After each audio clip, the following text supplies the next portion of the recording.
আর কোরআন বেশি বেশি করে তেলাওয়াত করবা। আমি মাহে রমজান মাসে আমার মসজিদের অনেক মুসল্লিদেরকে দেখি তারা আল্লাহ তাআলার কোরআনটা খুইলা কোরআনের দিকে তাকায় তাকায় কান্দে। কত মুসল্লিরা জিজ্ঞাসা করলাম, বাবা আপনারা কেন কোরআনের দিকে তাকায় তাকায় কান্দেন? তারা কয়, হুজুর এই রমজান মাসে একটা নেক আমল করলে আমার আল্লাহ তাআলা 70 গুণ বাড়ায়া দেয়। হুজুর আমি যদি একটা খতম কোরআন তেলাওয়াত করতে পারতাম, আমার আল্লাহ তো আমার আমল নামার মধ্যে একটা খতম কোরআন তেলাওয়াতের জায়গায় 70টা কোরআন খতমের সওয়াব দিত। এখন আমি কোরআন তেলাওয়াত করতে পারি না, আমার আল্লাহ তাআলা আমার আমল নামার মধ্যে সওয়াবটা দিবনি আমি জানি না। আমি বলছি, এ বাবা মনে রাখবেন, আল্লাহ তাআলার কোরআন যদি কেউ না পড়তে পারে, যদি আল্লাহর কোরআনটার দিকে তাকায়া থাকে, আমার আল্লাহ তাআলা এই তাকানোর বরকতে তার চোখ দিয়া ছায়া থাকার কারণে অসংখ্য রহমত অসংখ্য বরকত বান্দারে দান করব। কেউ যদি তাকায় নাও থাকতে পারে, আল্লাহর কোরআনটারে মুহাব্বত করে অন্তরে ধারণ করে, আমার আল্লাহ তাআলা ওই বান্দার জীবনের গুনাহগুলা মাফ করে দিবে। মুসলমান ও আমার কামাল কামদির বাবারা, আপনারা তো গরম বয়ান শুনেছেন, আমি গুনাহগারের জবান দ্বারা কিছু বয়ান শুই না দান, যে এই বয়ানগুলো আপনার দুনিয়া আখিরাতের জন্য বড় কামিয়াবি হয়ে যাবে। আল্লাহর নবীকে সাহাবায়ে কেরাম প্রশ্ন করি, ইয়া রাসূলুল্লাহ, নবী গো, ও দয়ার নবী মায়ার নবী, আপনার কাছে জানতে চাই তাহলে কোরআন তেলাওয়াত দিয়ে আমার আল্লাহ তাআলার প্রশংসা করা হয়? আমার নবী কই, উম্মত সত্য কথা, আল্লাহ তাআলার কোরআন তেলাওয়াত করলে আল্লাহর প্রশংসা আদায় হয়ে যাবে। আসেন আমার কামাল কান্দি এলাকার ভাই বাবারা বন্ধুরা, আমরা মুহাব্বত নিয়ে আমার আল্লাহ তাআলার কালামে হাকিম কোরআনের তেলাওয়াত করি। আর পরে আউযু বিল্লাহি মিনাশ শাইতানির রাজিম, বিসমিল্লাহির রাহমানির রাহিম। ইন্নাল্লাযীনা কাফারু মিন আহলিল কিতাবি ওয়াল মুশরিকিনা ফি নারি জাহান্নাম খালিদিনা ফিহা উলাইকা হুম শাররুল বারিয়া। ইন্নাল্লাযীনা আমানু ওয়া আমিলুস সালিহাতি উলাইকা হুম খায়রুল বারিয়া। ওয়া ক্বালা ফি হাদিসিশ শরীফ আন আনাস রাদিয়াল্লাহু তাআলা আনহু ক্বালা সামি'তু রাসূলুল্লাহি সাল্লাল্লাহু আলাইহি ওয়াসাল্লাম আলা উখবিরুকা মুলুকিল জান্নাতি কুলতু বালা ইয়া রাসূলুল্লাহি ক্বালা খিয়ারুকুমুল্লাযীনা ইযা যুকিরাল্লাহু আযজা ওয়া জাল্লা। রাওয়াহু ইবনে মাজাহ আও কামা ক্বালা আলাইহি সালাতু ওয়াসসালাম। ওয়া ক্বালা ফি শান হাবিবিহি ওয়া মাহবুবিহি ওয়া মা'শুকিহি মুখবিরা ওয়া আমিরা। ইন্নাল্লাহা ওয়া মালাইকাতাহু ইউসাল্লুনা আলান নাবিয়্যি ইয়া আইয়ুহাল্লাযীনা আমানু সাল্লু আলাইহি ওয়া সাল্লিমু তাসলিমা। আল্লাহুম্মা স্পিকারের সামনেটা সারেন, সাউন্ডটা কানে লাগবো। মুহাম্মাদ ওয়া আলা আলি সাইয়্যিদিনা। দয়াল নবীর ফসিনা মুবারক মেশকের চাইতে আরো সুগ্রান। মায়ার নবীজির ফসিনা মুবারক মেশকের চাইতে আরো সুগ্রান। সাহাবীরা আতর রূপে করতেন তাহা ব্যবহার। আল্লাহুম্মা সৈয়দনা মাওলানা মুহাম্মদ ওয়া আলা আলি সৈয়দনা। নবী গো আপনার ভালোবাসায় জীবনের গুনাহ ঝরে যায় নবী গো আপনার ভালোবাসায় ওয়াসাল করনি জুব্বা পায় আল্লাহুম্মা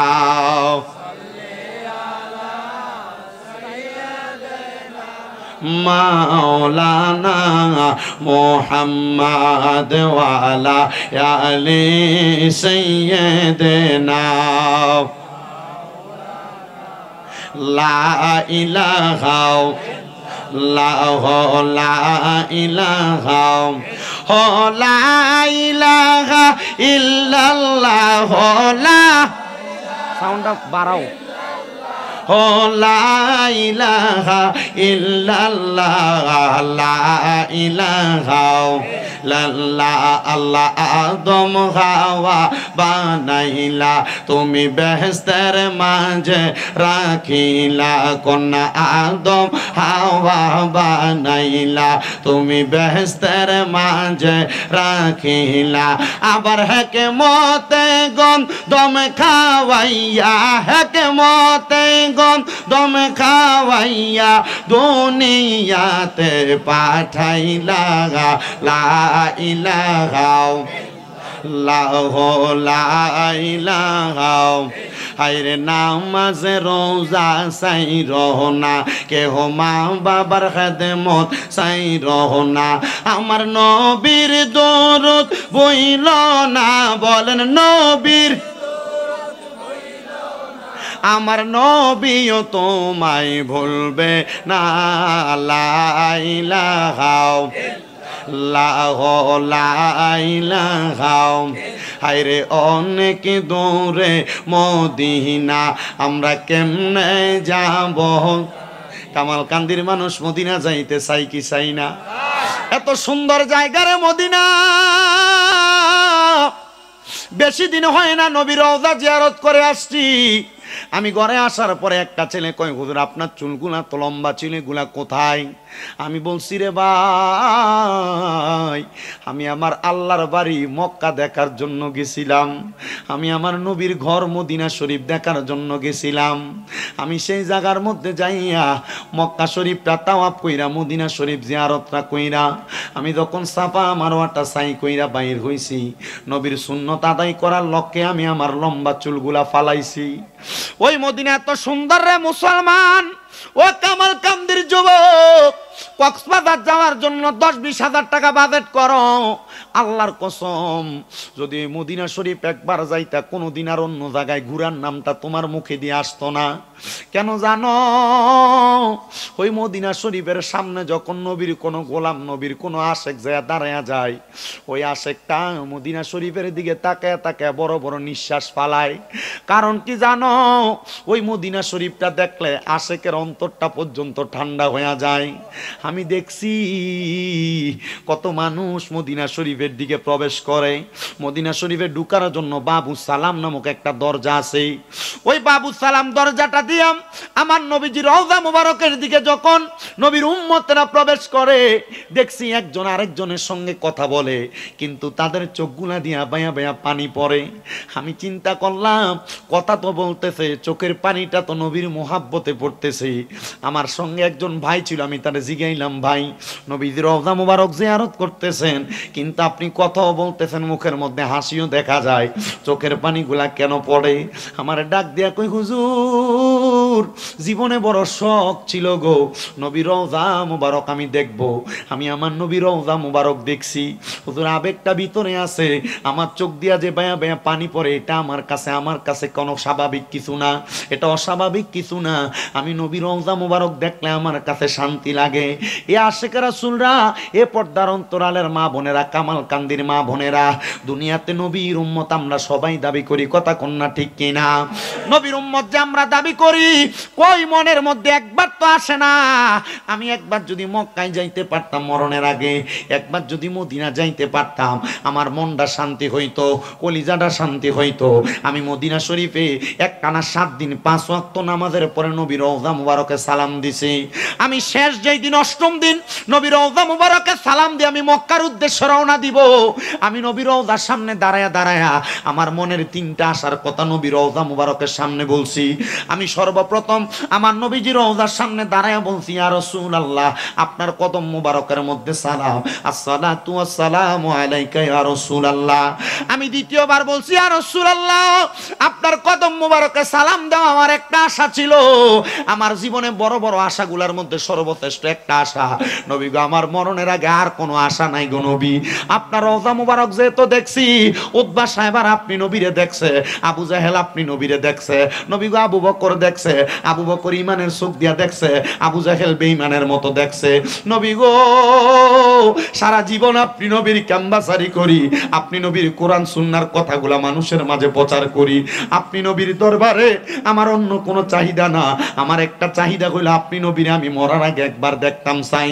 আর 3 নাম্বার একটা কথা নবীর রওজা মুবারকের সামনে দাঁড়ায়া বলছি, ইয়া রাসূলুল্লাহ আপনার কত পাগলদেরকে নিয়ে ওয়াজ মাহফিলের ময়দানে কথা বলি, এরাও তো কান্দে আপনার রওজা মুবারকে আসার জন্য গো নবী। কত দুরূদ শরীফ পড়ি, কত সালাতু সালাম আপনি নবীরে জানাই, আপনার যত গোলামরা, আপনার যত পাগলেরা, আপনার যত উম্মতেরা বাংলা সহ সারা বিশ্বের জমিনের মধ্যে আপনি নবীরে দেখার জন্য কান্দে। আপনি আপনার উম্মতদেরকে একটা বার হইলেও আপনার রওজা মুবারকে আইনেন গো নবী। এবার আপনারা বলেন ওই রওজা মুবারকে আমরা সবাই মরণের আগে একবার যাইতে চাই কি চাই না? সেম দোয়াটা আমি কাবা শরীফের গিলাফ দইরা বলছি, আল্লাহ আপনারে কাবা করে আসার জন্য কত মানুষ কান্দে। কামাল কান্দির মসজিদের টাইসের মধ্যে না সেজদা দাও, কামাল কান্দি এলাকার মসজিদের চাদরের মধ্যে না সেজদা দাও। মনটা কি চায় না আল্লাহর কাবা ঘরের কালা গিলাফটার দিকে চাই আছে আমার আল্লাহর সেজদা দিতা? মনটা কি চায় না মাকামে মাহমুদ একটা জায়গা আছে রে, মাকামে ইব্রাহিম একটা জায়গা আছে, ওই ইব্রাহিমের দিকে ফিরা ফিরা নামাজ পড়তে? মনটা কি চায় না কাবা শরীফের সাথে হাতিমে কাবা নামক একটা চত্বর আছে, ওই জায়গার মধ্যে দাঁড়ায় নামাজ পড়তে? মনটা কি চায় না রুকনে আমিনের সামনে রাইখা নামাজ পড়তে? মনটা কি চায় না রুকনে স্বামীটারে সামনে রাইখা নামাজ পড়তে? ওইটা যদি চান, কারা কারা চান ডান হাত তুলে আমার আল্লাহরে দেখায়া দেন, আর জবানটা খুলে একটা তাকবীর দেন, নারে তাকবীর। মদিনা যাইতে চাই কি চাই না? মক্কা যাইতে চাই কি চাই না? তাহলে সবাই জোরে জোরে পড়েন, দয়াল আল্লাহ দয়া করেন, দয়াল নসিব করেন মদিনা, লা ইলাহা লা ইলাহা ইল্লাল্লাহ, লোটা বারে দো লো, লা ইলাহা। বন্ধু নামাজ রোজা চাই রহনা, কেহ মা বাবার খেদমত চাই রহনা, আমার নবীর দরদ ভুইল না, আমার নবীর, আমার নবীও তোমায় ভুলবে না, লা ইলাহা ইল্লাল্লাহ, লা ইলাহা লা ইলাহা ইল্লাল্লাহ মুহাম্মাদুর রাসূলুল্লাহ সাল্লাল্লাহু আলাইহি ওয়াসাল্লাম। হে আমার কামাল কান্দি এলাকার দাড়ি পাকা মুরব্বি বাবারা, যুবক নওজোয়ান বন্ধুরা, পর্দার অন্তরালের মা বোনেরা, আমি যদি প্রশ্ন করি আপনারা মাহফিলে কেন আসছেন? আপনাদেরকে তাবারক দিবে, খানা দিবে, এই জন্য আসছেন? আপনারা বলবেন না। আপনারা কেন আসছেন? আমি যদি আমার একটা বয়স্ক দাড়ি পাকা বাবারে জিজ্ঞাসা করি, উনি বলবে হুজুর আমি আমার জীবনে অনেক গুনাহ করছি, আমার গুনাহগুলো আল্লাহ তাআলা মাফ করছে কিনা আমি জানি না। আমার জীবনের গুনাহ যদি আমার সন্তান দেখতো, আমার বাপ কয়ে পরিচয় দিত না। এ কামাল কান্দির মানুষ, ও মুরাদনগরের মানুষ, আমি আমি শামীম দাদার কথা দিয়ে তোমরারে বুঝাই, আমার গুনাহ যদি তোমরা দেখতা, আজকের মাহফিলে আমার প্রধান বক্তা বানাইছো, আমার এলাকার মধ্যে তোমরা ঢুকতে দিতা না। আমার জীবনে এত গুনাহ, আমি আমার আল্লাহ তাআলার দরবারে লাখ লাখ শুকরিয়া আদায় করি গো আল্লাহ, আমার গুনাহগুলা তুমি গোপন করে রাখছো। পর্দার অন্তরালের মা বোনেরা, একবার চিন্তা করো, তোমার জীবনের গুনাহ যদি তোমার স্বামী দেখতো, তোমার কিন্তু ঘরের মধ্যে জায়গা দিত না।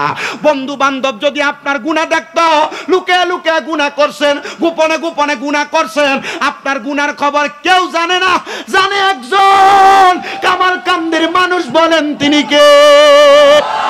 এলাকাতে কোনো মানুষ যদি চুরি করে, রাস্তা দিয়া যাওয়ার সময় মানুষ ডাক দিয়া কয়, দেখ না রে চোর চইলা যায়, কারণ মানুষ জানে সে চুরি করছে, তার চোর কইয়া ডাক দেয়। আল্লাহ, আমি যে মিথ্যা কথা বলি, তুমি যে আমার কপালের মধ্যে লেখা দাও না আমি মিথ্যাবাদী। আল্লাহ, তুমি যে দুনিয়ার জমিনের মধ্যে আমি বান্দা, দুনিয়াতে নামাজ পড়ি না, একবার তো লেখা দাও না আমি বেনামাজি। আল্লাহ, আমারে মানুষ গুনাহগুলা না দেখে আমারে বালা জানতাছে, আমি উপর দিয়া বানো আছি কথা সত্য, কিন্তু আমার গুনার কারণে আমি তোমার কাঠগড়ায় ধরা পড়া যাব। আমরা জানি ইন্না বাতুশা রাব্বিকা লাশাদীদ, নিশ্চয় আল্লাহর ধরা শক্ত ধরা। আল্লাহ, তুমি যদি আমাদেরকে মা বাবার সামনে, বন্ধু বান্ধবের সামনে, কাল হাসরের ময়দানে ধরো, আল্লাহ কোনো জবাব দিতে পারবো না। এবার আপনারা বলেন, আমার আল্লাহ তাআলা যদি আমরারে ধরে, আমরার গুনার জন্য আমরা মাপ পাওয়ার কোনো রাস্তা তো তখন পাইতাম না, মাপ পাওয়ার কোনো রাস্তা পাইতাম না। সাহাবায়ে কেরাম কই, ইয়া রাসূলুল্লাহ, ইয়া হাবিবাল্লাহ, নবী গো, আপনি নবীর কাছে জানতে চাই, আপনার উম্মত যে এত গুনাহ করবে, আপনার আল্লাহ তাআলা তো আপনার উম্মতরে ধইরা ফালাইব, আপনার উম্মত বাঁচতে পারবে না, আপনার উম্মত গুনাহগুলোর জন্য নাজাত পাইব না। আপনি বলেন না, আপনার উম্মত গুলা কেমনে নাজাত পাইব? আমার নবী কয়, উম্মত শুইনা লও রে, শুইনা লও, দুনিয়ার জমিনের মধ্যে কেউ যদি গুনাহ করতে করতে করতে করতে গুনার সাগরের মধ্যে হাবুডুবু খায়, আমার আল্লাহ কয়, লা তাকুনা তুমি রাহমাতিল্লাহ, আমি আল্লাহ রহমতের দরজা থেকে তোমরা নিরাশ হইও না। ইন্নাল্লাহা, নিশ্চয় আমি আল্লাহ, ইয়াগফিরুয যুনুবা জামিআ, সকল প্রকার বড় বড় গুনাহগুলো ক্ষমা করে দেয়। ইন্নাহু হুয়াল গফুরুর রহিম, নিশ্চয়ই তিনি আল্লাহ যিনি ক্ষমাশীল এবং দয়ালু। ও আমার কামালকান্দির বাবারা, আশেপাশে এলাকার বন্ধুরা, আমার আল্লাহ যে তামদার জীবনের গুনাহগুলা মাফ করব, আসেন জীবনের গুনাহগুলা মাফ করানোর জন্য নিজের কলবটার মধ্যে ধাক্কা দিয়া একটু আমার আল্লাহ তাআলার ইসমে জাতের জিকিরে মশগুল হয়ে যাবেন, চক্ষুটা বন্ধ করে দিবেন, আর আপনার কলবটা নিজ নিজ পীর মুর্শিদের দিকে মুতাজ্জু করে দিবেন। আমি জানি এলাকার মধ্যে সোনাকান্দা দরবার, চাপিতলা দরবার শরীফের অনেক ভক্তবিন্দুরা আছেন, আরো বড় বড় আল্লাহর ওলিদের মুরিদরা আছেন। আপনারা যারা এখনো বায়াত রাসূল গ্রহণ করেন নাই, চোখটা বন্ধ করে গুনার কথা স্মরণ কইরা আপনার কলবে ধাক্কা দিয়ে একটু আল্লাহ তাআলার জিকির করবেন, যেন আমার আল্লাহ তাআলা আপনার আমার জীবনের গুনাহ মাফ করে। আর পড়েন, আল্লাহ আল্লাহ আল্লাহ আল্লাহ আল্লাহ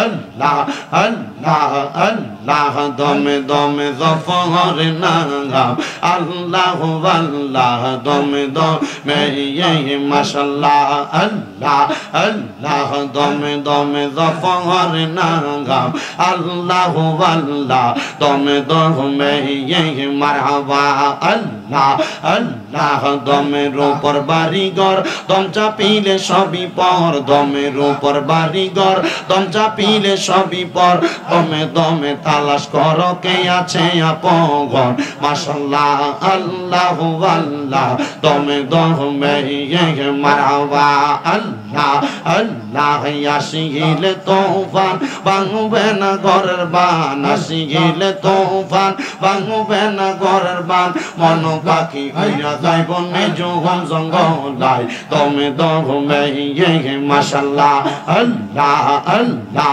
আল্লাহ আল্লাহ আল্লাহ আল্লাহ, দমে দমে মারহাবা, আল্লাহ আল্লাহ আল্লাহ কে বা তোমার বইনো ভাই সঙ্গের সাথী কেহ নাই কে বা তোমার বইনো ভাই সঙ্গের সাথী কেহ নাই পরকালে যাইবার বেলা কাউরে পাইবা না মারহাবা আল্লাহ আল্লাহ তুমি তো মারহাবা আল্লাহ আল্লাহ আল্লাহ আল্লাহ আল্লাহ একজন জিন্দা নবী শুইয়া আছে গো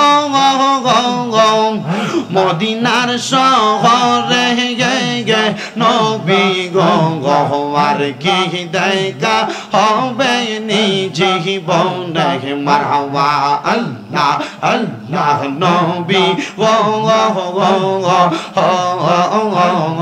আর কি দেখা হবে নিজে জীবনে মারহাবা আল্লাহ আল্লাহ আমি নিদিরা যাইতে সময় কাটে গো নবী আপনার জিকির করে গে নবী গো আর কি দেখা হবে নিজে জীবনে মাশাআল্লাহ আল্লাহ আল্লাহ জবানটা কইলা আল্লাহর ডাকে শোন নাই আল্লাহ আল্লাহ নবী গো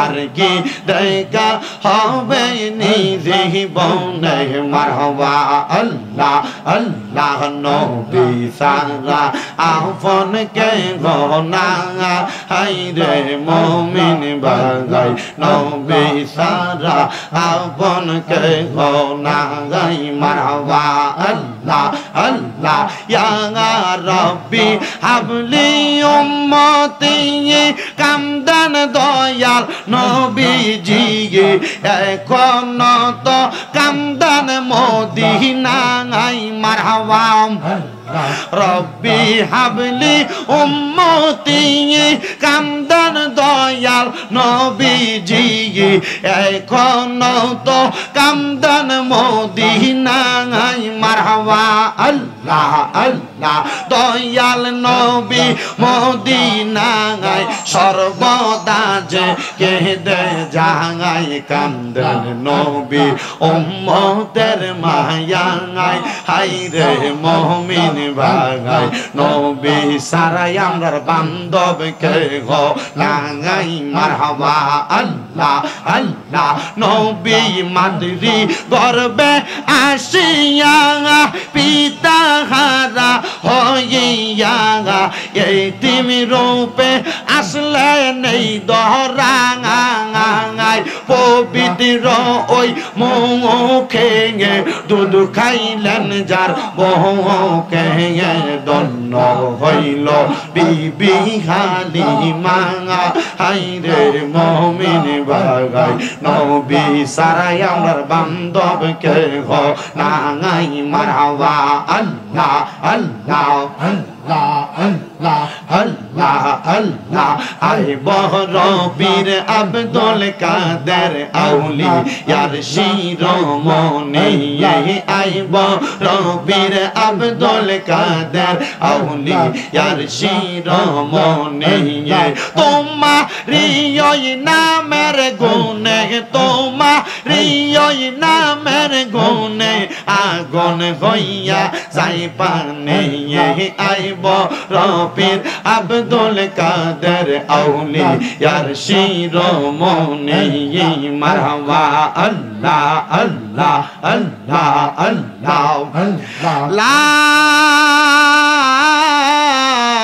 ইলাহা ইল্লাল্লাহ মুহাম্মাদুর রাসূলুল্লাহ সাল্লাল্লাহু আলাইহি ওয়াসাল্লাম একটা জবানও বন্ধ রাখবেন না জবান খুলে উচ্চ কণ্ঠে জোরে সোরে পড়ে আলহামদুলিল্লাহ আপনারা বলেন আমরা সবাই জিকির করলাম কার আল্লাহর জিকির করলে আল্লাহ খুশি হয় না বেজার হয় আল্লাহ যেন সবাইকে কবুল করে জোরে পড়েন আমিন আজকের এই কুমিল্লা জেলার অন্তর্গত মুরাদনগর থানাধীন 11 নং দক্ষিণ রামচন্দ্রপুর ইউনিয়ন পরিষদের অন্তর্বর্তী কামালকান্দি ঈদগাহ ময়দানে প্রবাসী যুব সমাজের উদ্যোগে কবরবাসীর আত্মার মাগফিরাত কামনায় প্রথম বাৎসরিক সুন্নি মহাসম্মেলনে সম্মানিত বিশেষ বক্তা মূল্যবান তকরির করেছেন হাফেজ কারি জামালউদ্দিন আত-তাহিরি সাহেব বিশেষ আকর্ষণ যিনি দামামা শিল্পী গোষ্ঠীর সম্মানিত শিল্পীবৃন্দ মাওলানা মুজিবুর রহমান সাহেব, শিল্পী কারি ইয়াসিন আরাফাত সাহেব, হাফেজ শাকিল আহমেদ সাহেব সহ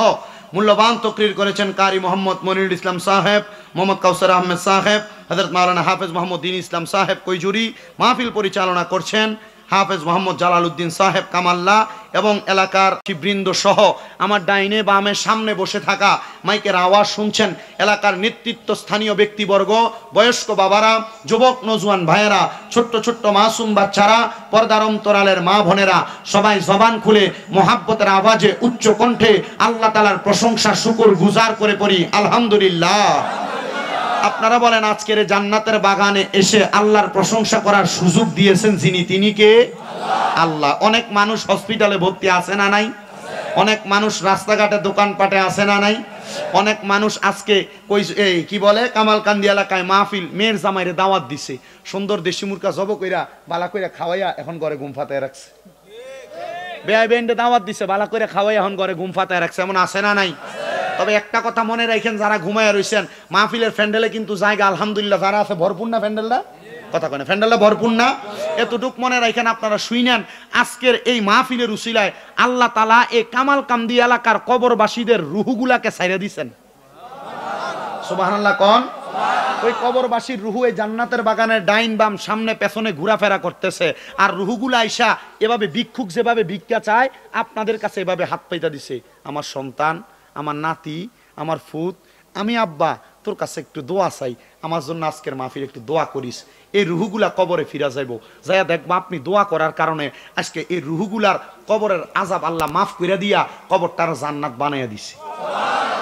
আরেক প্রকার রুহু অন্ধকার কবরের মধ্যে যায়া দেখবে তাদের কবরের ভিতরে আযাব চলতাছে, রুহুরা ডাক দিয়া বলবে আল্লাহ আমার কবরের মধ্যে আযাব, কিন্তু আমার সাথে যিনি ছিল তিনার কবরে কেন আযাব নাই?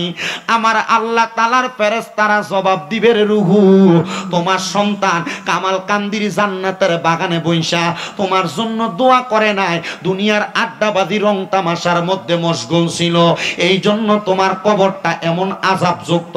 আজকের মাহফিলে বইসা আমরা যদি আমাদের বংশের মানুষের জন্য আল্লাহ তাআলার কাছে দোয়া করি, আমার আল্লাহ তাআলা বংশের মানুষের কবরের আযাব মাফ করতে পারে কি পারে না? বাদান আমার গভীর মনোযোগ, আজকের মাহফিলের মধ্যে আমি আল্লাহ তাআলার কোরআনুল কারীমের সূরা বাইয়িনার একটু আয়াতে কারিমা তেলাওয়াত করেছি, যে আয়াতে কারিমার উপর আমি আপনাদেরকে কয়েক মর্তবা বয়ান শ্রবণ করাইতে চাই। আল্লাহ তাআলা কোরআনুল কারীমের মধ্যে ঘোষণা করে, ইন্নাল্লাযীনা কাফারু, নিশ্চয় যারা কুফরি করেছে, যারা কাফের। এখন আসেন আয়াতে কারিমার এই অংশ থেকে বয়ান করা শুরু করে দেয়। কারা কুফরি করেছে? দুনিয়ার জমিনের মধ্যে আল্লাহর সঙ্গে যারা শিরিক করে, আল্লাহ ছাড়া কাউকে যারা সেজদা করে, আল্লাহ ছাড়া কারোর কাছে যারা মাথা অবনত করে, তারাই হইল কুফরি করনেওয়ালা শিরিককারী বান্দা। মুসলমান ইমানদার মনে রাখ, হ্যাঁ নিচে যাইবা, আবার লগে দুই তিনটা লইয়া যাইবা, কীর্তন দরকার আছে ভাই সাহেব। বয়ান যদি আমি অক্ষণকালা গজল গায়ে গায়ে সময় কাটিয়ে দিতাম তাহলে ভাল লাগতো, কিন্তু কোরআনের দুইটা আয়াত থেকে বয়ান করতেছি, আপনারা যেটি ভাল লাগবো ইনশাল্লাহ সে বয়ানটাই করব। তবে একটু মনে রাখেন যে জান্নাতের বাগানের ভিতরে যদি শয়তান নাও ঢুকতে পারে, মানুষ রূপী শয়তান আছে। কথা কন না কেন? মনে কষ্ট নেওয়ার কিছু নাই, এতটুক মনে রাখেন। আমি শুধু ওয়াজ করি না, কানে কানে কে কথা কয়, ওয়াজ শুনে এটা ভাল লাগে না খারাপ লাগে, আমি কিন্তু এডিও দেখি, কারণ আমি ওয়াজ করি। আমার বয়স কম হইতে পারে, কিন্তু আমার ওয়াজের বয়স 8 বছর হয়ে গেছে আলহামদুলিল্লাহ। কোন আমি দাখিল পরীক্ষা দেওয়ার পর থেকে মানুষ আমার দাওয়াত দিয়ে নিয়ে ওয়াজ করায়। আমি মাহফিলে মানুষ কেমনে কেমনে কি করে, ওয়াজ কোনটা ভাল লাগে না খারাপ লাগে, এই ওয়াজ ভাল লাগতো না আপনার কাছে। এখন তফসির যখন হইব এখন মনে হইব যে একবার ঘুমাইয়া থাই, এটা আমার কাছে ভাল লাগে না। ওই জিকিরাজকার করছি এতক্ষণ ভাল লাগছে, কিন্তু আমি যে জিকিরাজকার কি লেগে করছি এটা আমি জানি। স্টেজে ওঠার আগে কইছে, হুজুর একটু জিকিরাজকার করেন, একটু গজল গাইয়েন, মানুষের একটু বুঝ দিয়েন, মানুষের যেন তরিকতের পথে থায়, সুন্দর পথে থায়। এ থাকাটা আমরা দরকার আসেনি, কথা কোন আসেনি। এই পাগলটারে বুঝ দিয়া জান্নাতের বাগানে বুঝান্ডা, এটা বসান্ডা, এটা হচ্ছে আমার একটা টেকনিক। এই টেকনিক দিয়া বসাইছি। তো মূল ওয়াজের ধারাবাহিকতায় যাই। আল্লাহ কয় ইন্নাল্লাযীনা কাফারু, নিশ্চয় যারা কুফরি করে। কুফরি করা মানে কি? কুফরি করলে ওই ব্যক্তি কাফের রূপান্তরিত হইয়া যায়। কুফরি কাকে বলে একটু বুঝালন। কুফরি হইল আল্লাহ ছাড়া কারোরে সেজদা দেওয়া, আল্লাহ ছাড়া কারোর কাছে কোনো কিছু চাওয়া, এটা হলো কুফরি আকীদা। আল্লাহ ছাড়া কোনো মানুষ আপনাকে দেওয়ার ক্ষমতা রাখে, এটা হলো কুফরি আকীদা। মুসলমান, আমার আল্লাহ তাআলা ঘোষণা করে বান্দা, ইন্নাল্লাযীনা কাফারু, যারা কুফরি করেছে, মিন আহলিল কিতাব, এবং যারা আহলে কিতাবের অন্তর্ভুক্ত।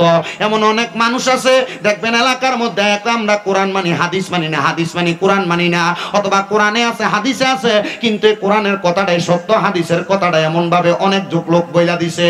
না না না, এমন অনেক লোক থাকবে যারা আহলে কিতাব শুধু কোরআনের কথা বলতে থাকবে।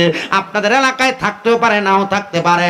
বাংলাদেশে হিজবুত তাওহীদ নামক একটা দল আছে যারা শুধু কোরআন নিয়ে জাস্টিফাই করে, যাচাই করে কথা বলে, নবীর হাদিস মানতে চায় না। কিন্তু যারা প্রখ্যাত আলেম, তারা কোরআন এবং হাদিসকে যাচাই বাছাই করে ইজমা এবং কিয়াসের মাধ্যমে তার জীবন চলার মানদণ্ড ইসলাম কি বলে সেটা যাচাই বাছাই করে। এজন্য মনে রাখবেন, আমরা কোরআন এবং হাদিস, ইজমা, কিয়াস সকল কিছু মাইনা মুসলমান। কথা বলেন ঠিক কিনা? আল্লাহ বলেন যারা কুফরি করে এবং আহলে কিতাব ওয়াল মুশরিকিনা, এবং যারা শিরিক করে, আল্লাহর সাথে শিরিক করে, আল্লাহ তারা কাউকে সেজদা করে, ফি নারি জাহান্নামা, ওই ব্যক্তি, তিন ধরনের ব্যক্তিদের ঠিকানা হলো জাহান্নাম। আল্লাহ তারা কারা? এক নাম্বার যারা কাফের, দুই নাম্বার যারা আহলে কিতাব, তিন নাম্বার যারা মুশরিক বেঈমান, তারা জাহান্নামে যাবে। সাহাবায়ে কেরাম ডাক দিয়া কয়, ইয়া রাসূলুল্লাহ, ইয়া হাবিবাল্লাহ, নবী গো, আপনার কাছে জানতে চাই তারা কারা, তাদের পরিচয়টা আপনি নবী আমারে জানায়া দেন। নবী আমার কয়, এদের পরিচয় যদি জানতে চাও, তোমরা তাকাও দুনিয়ার জমিনে, এরা যখন নামাজের মধ্যে সিজদা অবনত করবে, সিজদা অবনত করার সময় এদের দুনিয়ার প্রতি খোশ লালসা থাকবে।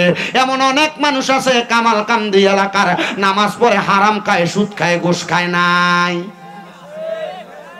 হ্যাঁ, কামালকান্দি এলাকা এমন মানুষ নাই যাদের সিনাটা হারাম খাবার দ্বারা ভরপুর, যাদের পেটটা হারাম খাবার দ্বারা ভরপুর, মসজিদে ইমামের পেছনে যা দাঁড়ায় কিন্তু সুদের টাকা খায়, ঘুষের টাকা খায়, এদের সিনা মরে গেছে, এদের অন্তরটা কুফরি দ্বারা ভরপুর হয়ে গেছে। কারণ যারা কুফরি করে, যারা দুনিয়াতে আল্লাহর কোরআন বলে হারাম খাইও না, তারা হারাম খায়, এদের সিনাটা কুফরে ভরপুর হয়ে গেছে। তারা দুনিয়ার জমিনে আল্লাহর কোরআন বলে তোমরা নামাজ পড়ে একাগ্রতার সহিত, তারা নামাজ পড়ে মানুষে দেখাইবার লাগা, তসবিহ করে মানুষে দেখাইবার লাগা। এবার আপনারা বলেন, এমন ছোট্টা মার্কা মুসল্লি এবং এমন হারামখোর এই কামালকান্দি এলাকায় আছে না নাই? শুধু কামালকান্দি না রে বাবা, সমস্ত বাংলাদেশের আনাসে কানাসে প্রত্যেক এলাকায় দুই একটা এমন ভাইরাস পাওয়া যায়, তারা সুদে টাকা লাগে, দামি বিল্ডিং বানায়, দামি ঘর বাড়ি বানায়। ও মুসলমান, এই কাজগুলা কেন করে আমি জানি না, তবে একটা কথা মনে রাখবা, আমার আল্লাহ তাআলা হারাম খাবারের সুদটারে হারাম করে দিছে। আর জানায়া দেয় বান্দা, এই হারাম খাবার সুদটা যেই বান্দা খাইব, তার জন্য কবরের মধ্যে আমার আল্লাহ তাআলা রাখছেন আযাবুন শাদীদ, যন্ত্রণাদায়ক শাস্তি। ওই শাস্তিটা কেমন জানো? আল্লাহ তাআলা ওই বান্দাটারে যখন দুনিয়াতে মারব, একটা তাজা বকরির লটকায় দিয়া শরীরের চামড়াটা টাইনা টাইনা ছিললে, এই তাজা খাসিটা বকরিটার শরীরের চামড়া জীবিত অবস্থায় ছিঁড়া ফেললে তার যত কষ্ট হবে, এই হারামখোরটার শরীর থেকে রূহ বাহির করলে তার এমন কষ্ট হবে। কবরে যাওয়ার পর ওই বান্দার রূহ যখন কবজ করবে আজরাইলে, ওই বান্দার রূহ যখন আসমানের দিকে নিয়ে যাইব, আসমানের দরজার মধ্যে 19 জন ফেরেশতা ওই বান্দার দিকে থুতু নিক্ষেপ করবে। কারণ বান্দা হারামখোর, বান্দা বেআমল, বান্দা বেঈমান। এই জন্য বান্দাকে কবরের মধ্যে এমন লাঞ্ছনা দেওয়া হবে, শাস্তি দেওয়া হবে। এবার যারা হারামখোর, সুদখোর নাই, সুদখোর নাই, লম্বা লম্বা কথা কামালকান্দির দোকানে বইয়া বইয়া কয়, কিন্তু এ খায় হারাম, খায় সুদ, কথা কয় না, বাইবাতি যা জমি দখল করে খায়। এমন লোক নাই আপনার এলাকার? আরে এমন কোন এলাকা বাদ নাই, আপনার এলাকায় যেমন আমার এলাকায়ও তেমন অবস্থা। বলে হুজুর কেন? কারণ হইল এদের অন্তরটা মোহর মারা, এদের অন্তরটা একবারে ঢাকনা দেওয়া।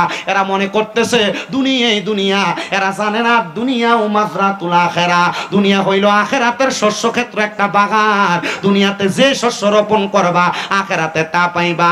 এজন্য আসে কয়, ওরে বিচার হবে কর্ম অনুসারে, কঠিন হাসরে বিচার হবে কর্ম অনুসারে, বলেন বিচার হবে কঠিন হাসরে, বিচার হবে তো হারাম খাইবা, কবরে গেলে হারাম পাইবা। বলে হুজুর কেমনে? আমার আল্লাহ তাআলা অন্ধকার কবরে হারামখোর যারা, পরের হক মাইরা খায় যারা, সুদের টাকা ঘুষের টাকা খায় যারা, জমি দখল করে খায় যারা, তাদের জন্য কেমন শাস্তি রাখেন একটু শুইনা নেন। আল্লাহর নবী রাহমাতুল লিল আলামিন নবী আমার জানায়া দিয়ে উম্মত শুনো, তাদের জন্য এক নাম্বার শাস্তি হইল সর্বনিম্ন আমার আল্লাহ তাআলা এই হারামখোরগুলারে 3000 বছর জাহান্নামের আগুনের মধ্যে পুরাইব। সুদ খাইবা, খাও বেশি কইরা, যেই সন্তানরে ভালো করে পড়ালেখা করানোর জন্য সুদের টাকা লাগাও, যেই বউরে দামি জামা কাপড় কিনা দেওয়ার জন্য সুদের টাকা লাগাও, ওই সন্তান তোমার একটা নেক আমল দিয়া সহযোগিতা করবে না। ওই বউ তুমি মারা যাওয়ার পরে রাত্রবেলা তোমার লাশটা পাহারা দিবে না। যদি বলে রে আব্দুর রহিমের স্ত্রী তুমি তোমার স্বামীর লাশটা পাহারা দাও, বেডি কো বেডা লাশ আমার ডর লাগে। না না না, কার জন্য তুমি এমন কর্ম করলা? ওই সন্তান তোমার বাপ কইয়া পরিচয় দিবে না, ওই স্ত্রী তোমার স্বামী কইয়া পরিচয় দিবে না। আল্লাহ তাআলা নবীর মাধ্যমে জানিয়ে দেয় এমন হারামখোরদেরকে আল্লাহ তাআলা একদিন, 2 দিন, 1 সপ্তাহ, 2 সপ্তাহ, 1 মাস, 2 মাস না, সর্বনিম্ন 3000 বছর জাহান্নামের আগুনের মধ্যে জ্বালাইব। জাহান্নামের আগুনের রংটা হবে লাল, ওই লাল জাহান্নামের আগুনের রংটারে 1000 বছর জ্বালাইয়া আমার আল্লাহ তাআলা রংটারে সাদা বানাইব। এবার সাদা জাহান্নামের আগুনের মধ্যে জ্বালাইতে জ্বালাইতে বান্দাটারে জাহান্নামের আগুনটারে কালা বানাইয়া দিব। জাহান্নামের আগুনটারে আরো 1000 বছর জ্বালাইব, ওই আগুনটা কালো হইব। ওই কালো জাহান্নামের আগুনের মধ্যে জ্বালানোর পরে বান্দাকে তামাশাক নামক একটা জায়গার মধ্যে দাঁড় করাবে, বলবে বান্দা এবার তুমি তোমার কথা বলতে পারো। আরে আগে মাইক চলবো, পরে কথা হবে। সর্বনিম্ন 3000 বছর ফিরাইয়া এরপরে কইব বান্দা কি কবি ক, কথা কয় না। আগে কি? আগে কয় না কি? জোরে কোন ফিডা? আগে কি? তো সুদ খাওয়ার মাইটটা কি কম না বেশি? হারাম খাওয়ার ফিডাটা কম না বেশি? ভাই মরে যাওয়ার পরে বাতিদারের জমি বুঝিয়ে দিছেন, এটির ফিডাটা কম না বেশি? মা বাপ মরে যাওয়ার পরে বোনের সম্পদ বুঝিয়ে দিছেন, এটির ফিডাটা কম না বেশি? আল্লাহর মাই দুনিয়ার বাইর এমন ফিডা ফিটবো কয় আযাবুন শাদীদ, যন্ত্রণাদায়ক শাস্তি, কাঁচা বাঁশের গোড়া দিয়ে বাইরে আইব।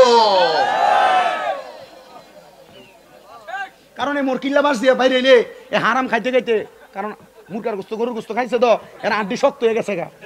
এখন আর বাড়ি দিলে বাঁশ ভেঙে দেবো। এর লাগে কাঁচা বাঁশের গোড়াটা যদি হয় গিরাডি কাছাকাছি থাকবো, বাড়িটা খিচ্ছে লাগবো। কথা কন না কেন?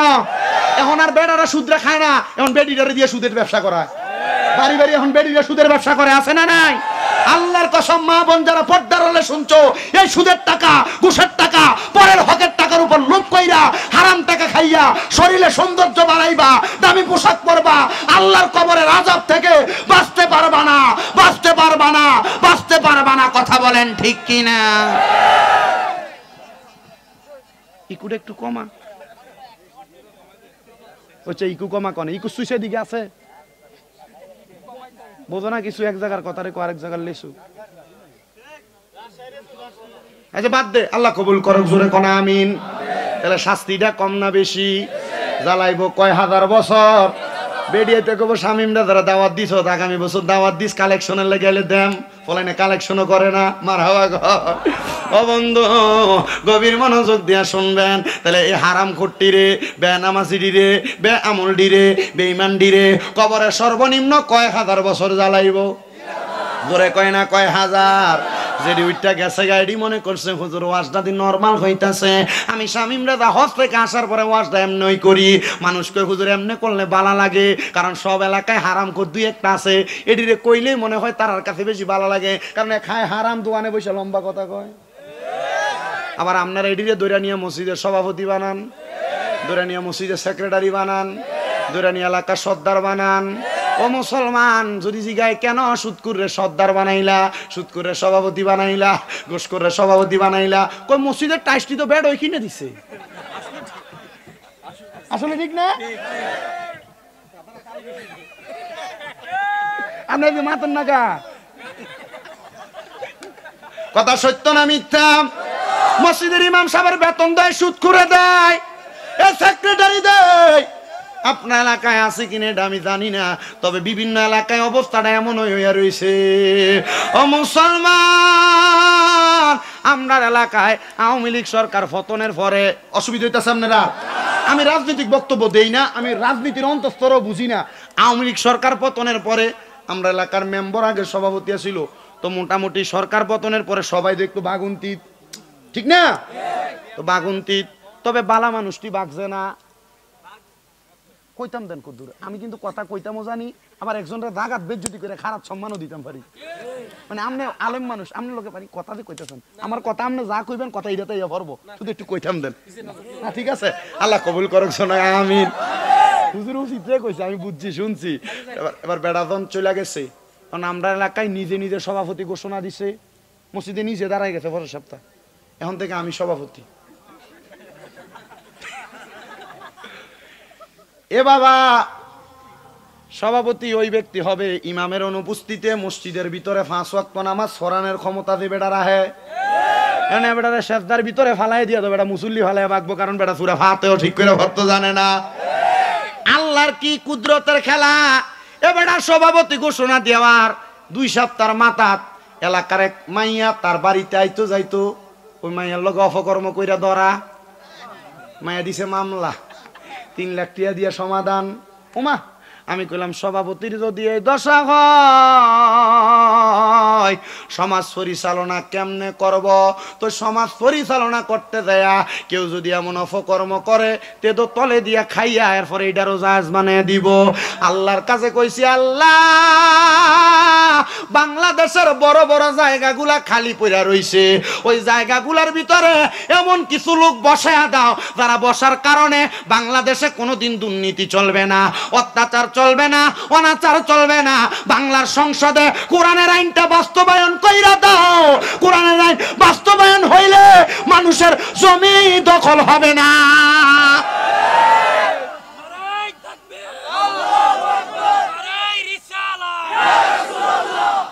মুসলমান গভীর মনোযোগ দেন, যেই কথাই ছিলাম, কথাটা হইল হারামখোর যেডি জমি দখল করে, যেডি পরের হকের প্রতি লোভ করে, যেডি এডি শাস্তিটা কয় হাজার বছর? জোরে কোন কয় হাজার বছর? ফিরাটা কি কম না বেশি? আগুনের রং কয়টা? জোরে কোন কয়টা? 1 নাম্বার লাল, 2 নাম্বার সাদা, 3 নাম্বার কালা। 3000 বছর জ্বালাইয়া বান্দারে তামাশাক নামক জায়গায় দাঁড় করাইবো। বান্দা দাঁড়াও, কি বলবা বলো, এক কথা কওয়ার সুযোগ নাই। আল্লাহ 3000 বছর জ্বললা, পানির বড় পিপাসা, পানি খাইতাম মন চায়। হাদিস শরীফে কিন্তু এমনি কইছেন, আমি বুঝাইতেছি আর কি এর অবস্থাটা কি হইব, কারণ বুঝাই তো যায় ইচ্ছা মতো 1 কিলোমিটার দৌড়ে এলে পানির লেগে কেমন কুত্তাটা জিব্বাটা বাইর করে করে না করে না। এই হারাম খোরটির অবস্থাটি কুত্তার চাইতে আরো খারাপ হইব কবরে গেলে। আপনার যদি কষ্ট হয়, এই সুদের ওয়াজ করার কারণে বহুত এলাকা আমার দাওয়াত বন্ধ। মসজিদের সভাপতি সুদ করার কারণে এলাকার ফলাইনে কয় গত বছরের হুজুরটার দাওয়াতে না, কয় না বেটা বেশি চিল্লা ফাল্লা করে, কিন্তু কয় না বেটাতে সুদের ওয়াজ করে। ও বন্ধুরে, পোলা পাটি কয় ঠিক আছে তাহলে আবার আপনারা মাহফিল করেন। পোলাইনে আবার বুড়ারা বাদ দেয়, দিয়া কয় আমরা ওই হুজুর দিয়ে মাহফিল করাম। পোলাইনে আবার বুড়ার থেকে সুন্দর মাহফিল করে বইয়ে থাকে। মারহাবা কোন? আগামী পরশুদিন মাহফিল 28 তারিখ। আমার পোলাইনে এমন আলাদা হইয়া আমার কালকে দাওয়াত দিছে, আজকে সকালবেলা অ্যাডভান্স করে কইছে হুজুর মাহফিল আমরা আইতে হইব। বুড়ারা প্রস্তাব দিছিলাম, রাজি হয়েছে না। হুজুর আমরা আমরা এসার পরে 1/2 ঘন্টা সময় হলে দিতে হবো। আমার মাহফিল আছে কুমিল্লা, হুজুর 1/2 ঘন্টা সময় হলে ঠিক মতো দিয়া যান। আমি বলছি ঠিক আছে দেমো, আপনারা রাজি আছেন এমনও আছে? যদি কেউ বিরোধিতা করে তার পক্ষে না বিপক্ষে? মুসলমান মনে রাখতে হবে, এবার বান্দা কুকুর যেমন ভাবে একটু দূরে আইসা জিব্বা ফালায় দিয়া করে কান্না করে পানির পিপাসায়, এবার হারামখোর কইব ও ফেরেশতা আমার একটু পানির ব্যবস্থা করে দাও। ফেরেশতা কইব এ বান্দা হারাম তো বালাই খাইছ, এখন পানি চাইতাছ, ঠিক আছে জান্নাতীদের জন্য না পানি, তোমার জন্য তো পানি না। ফেরেশতারা রে পানি কি একটু দেওয়া হবে না? পানি কি একটু দেওয়া হবে না? ফেরেশতারা কইব দেওয়া হইব, একটু অপেক্ষা করো। ফেরেশতারা এবার একটা লোহার গরম মগ লইব। কি এর রড, কি এর মগ? লোহার গরম মগ। গরম মগটারে জাহান্নামের আগুনের মধ্যে এটারে গরম কইরা লইব। আপনার এলাকায় কামাইরা দোয়ান আসেনি? কাশির ডাট লাগাইতে যে যান, ডাটটা আগুনের কয়লার ভিতরে দিলে এটা কি লোহার কালার থাকে না আগুনের কয়লার মতো এ জায়গা লাল হয়নি? এই মগডারে আগুনের ভিতরে দিয়া একবারে ঠিক কয়লার মতো, যেমন লাল হয় এমন একটা গরম বানাইব। হারাম খাইবা? ওই খাও খাও আরো খাও।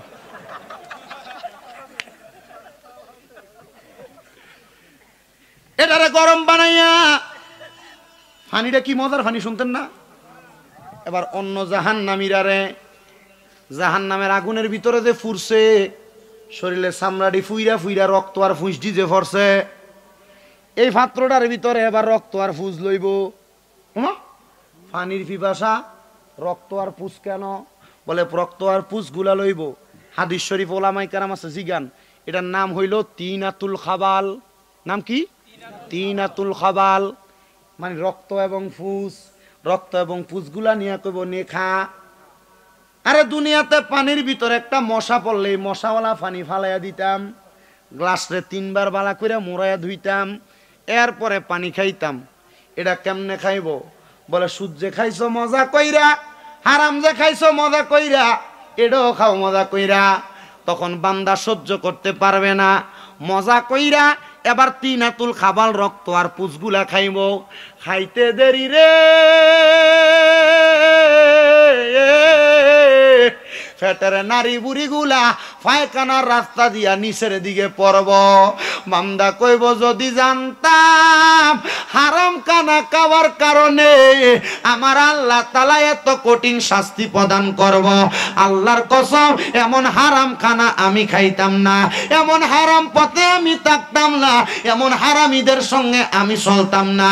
বলে হুজুর আমি তো সুদ খাই না, আমি বিপদে পড়ে মাঝে মাঝে সুদের টিয়া নেই।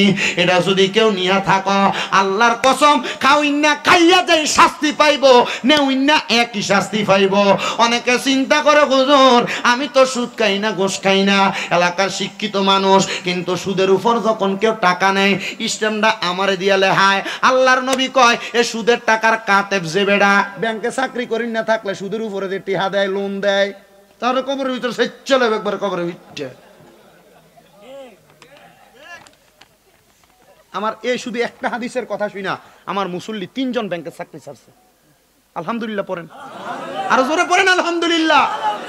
ওই কাতেব যারা তাদেরকে পর্যন্ত খানেওয়ালা যে শাস্তি পাবে, দেনেওয়ালা সেই শাস্তি পাবে, এবার যিনি লিখবে তিনি সেই শাস্তি পাবে। বলে হুজুর আমি লেখিও না, আমি এলাকার প্রাপ্তবয়স্ক সর্দার মাতাব্বর, তো 1 লাখ 2 লাখ টাকা দেওয়ার সময় বেড়ারে সাক্ষী রাখে, যেহেতু আপনি সর্দার আপনি আমার সাক্ষী থাকেন, তে আমার কাছ থেকে 5 লাখ নিতেছে। এবার কয় এ সাক্ষী যে বেড়া, এ বেড়ারে খাউইনার মতো শাস্তি সমানভাবে কবরে দেওয়া হইব না রে না। ও মুসলমান, এই সুদের কারণে, হারাম সম্পদ ভক্ষণ করার কারণে, কোন মানুষের সম্পদ লুটতরাজ করার কারণে আল্লাহ তাআলা আপনাকে কবরে যন্ত্রণাদায়ক শাস্তি প্রদান করবে। আল্লাহ তাআলা ঘোষণা করে বান্দা শুনে নাও রে বান্দার দলেরা, উলাইকা হুম শাররুল বারিয়া, এ বান্দা শুইনা লও এই মানুষগুলা এমন শাস্তি পাবে যারা মানুষের কাছে নিকৃষ্ট হিসেবে প্রমাণিত হবে। কেমন নিকৃষ্ট? দুনিয়ার মানুষ দুনিয়াতে তাদের সঙ্গে সম্পর্ক রাখে, সুদখোর দোকানে গেলে একটা চা খাওয়ায়, তার পক্ষে সিফাই গায়, আছে না এলাকার, তার পক্ষে কথা বলে, তার পক্ষে গুণগান গায়। আল্লাহর নবী কয় এই মানুষগুলা তাদের মতো নিকৃষ্ট। উলাইকা হুম শাররুল বারিয়া, তাদের মতো নিকৃষ্ট মুনাফিক, মুশরিক, কুফরি করনেওয়ালা ব্যক্তি। মুসলমান শুইনালাও কেন আমি আয়াতে কারিমাটার এতটুকু পর্যন্ত বললাম। দুনিয়ার জমিনের মধ্যে আপনি যদি খারাপ পথের মধ্যে থাকেন, আপনি খারাপের কারণে কবরের মধ্যে কঠিন যন্ত্রণা শাস্তি ভোগ করা লাগবে। এমন একজন আল্লাহর বান্দা যার নাম হযরতে আব্দুল উজ্জা, উনি বলেন দুনিয়ার জমিনের মধ্যে আমি মক্কাতুল মুকাররমা এবং মদিনাতুল মুনাওয়ারা 2টা জায়গার মাঝখানে বসবাস করতে লাগলাম। এমন টাইমে আমি যখন আব্দুল উজ্জা ইসলাম ধর্মের দাওয়াত কোন জায়গায় পাই না, কিন্তু শুনতে পাইলাম মক্কাতে এমন একজন রাসূলের আগমন হয়েছে, যেই রাসূল মক্কা শরীফের মধ্যে ইব্রাহিম আলাইহিস সালাতু ওয়াস সালামের পরবর্তী মানুষেরা, আহলে কিতাবরা, কাফেরেরা, মুশরিকেরা মূর্তি রাখিয়া দিছে। ইব্রাহিম নবী আইসা ওই মূর্তিগুলারে ওই জায়গার মধ্যে থেকে বিদায় করেছিল। এবার অনেক মুশরিকেরা আবার কাবার মধ্যে মূর্তি লাগাইছে। মুহাম্মদ সাল্লাল্লাহু আলাইহি ওয়াসাল্লাম নবুয়ত প্রকাশ হওয়ার পরে ওই কাবা ঘরের মূর্তিগুলা ভাঙছে। আব্দুল উজ্জা কয়, আমার কাছে বড় ভালো লাগছে আল্লাহর হাবিব মুহাম্মদুর রাসূলুল্লাহ সাল্লাল্লাহু আলাইহি ওয়াসাল্লাম উনি বলেন, আমি যখন দুনিয়ার জমিনের মধ্যে বয়স যখন মাত্র 13 বছর, কত? আমি দেখলাম আমি নবীর চাচা আবু জাহেল মাটি দিয়া মূর্তি বানাইছে। কি বানাইছে? মাটি দিয়া মূর্তি বানাইয়া এই মূর্তিটার পেছন দিয়া বাস দিছে, সুন্দর করে মূর্তি দাঁড় করাইছে। আমি আমার চাচারে কইলাম, চাচা এটা কি বানাও? আকৃতি প্রদান করা চাচা এটা হারাম, আল্লাহর কোরআন নিষেধ করে। চাচা এটা কি করেন? আমার চাচা বলছে, এটা আমার খোদা, এটার নাম ছিল লাত। নাম কি ছিল? লাত। চাচা এটারে কি করেন? বলে এটারে আমি পূজা করি, এটা আমারে খাওয়ায়, এটা আমারে পড়ায়, এটা আমার রিজিক দেয়। নাউজুবিল্লাহ। আল্লাহু খায়রুর রাজিকিন, উত্তম রিজিক দাতা কে? খাওয়ায় কে? পড়ায় কে? আমাদেরকে চালায় কে? তাহলে কোনো মূর্তি খাওয়াইতে পারে? কোনো মূর্তি পড়াইতে পারে? ও মুসলমান, অনেক মানুষেরই বিবেকের মধ্যে যায় না, যেই মূর্তি তুমি তোমার হাত দিয়ে বানাইলা, খোদায় না তোমারে বানাইব, তুমি দি খোদারে বানাও। এবার আশেক কয়, আপনার কথা কি শেষ হইতো না? আল্লাহ দোহাই মাফ চাই, কথা কই না। একদিন আবু জাহেলে মাটির একটা মূর্তি রে ভক্তি করিয়া সে যে সম্মান করে। মূর্তিরে খাইতে কইলে খায় না, পড়তে কইলে পড়ে না, চাচা খাওয়াইলা কারে? আবু জাহেল রে, আমার রসুল বলতেছে, একদিন আবু জাহেলে মাটির একটা মূর্তি রে ভক্তি করিয়া সে যে সম্মান করে।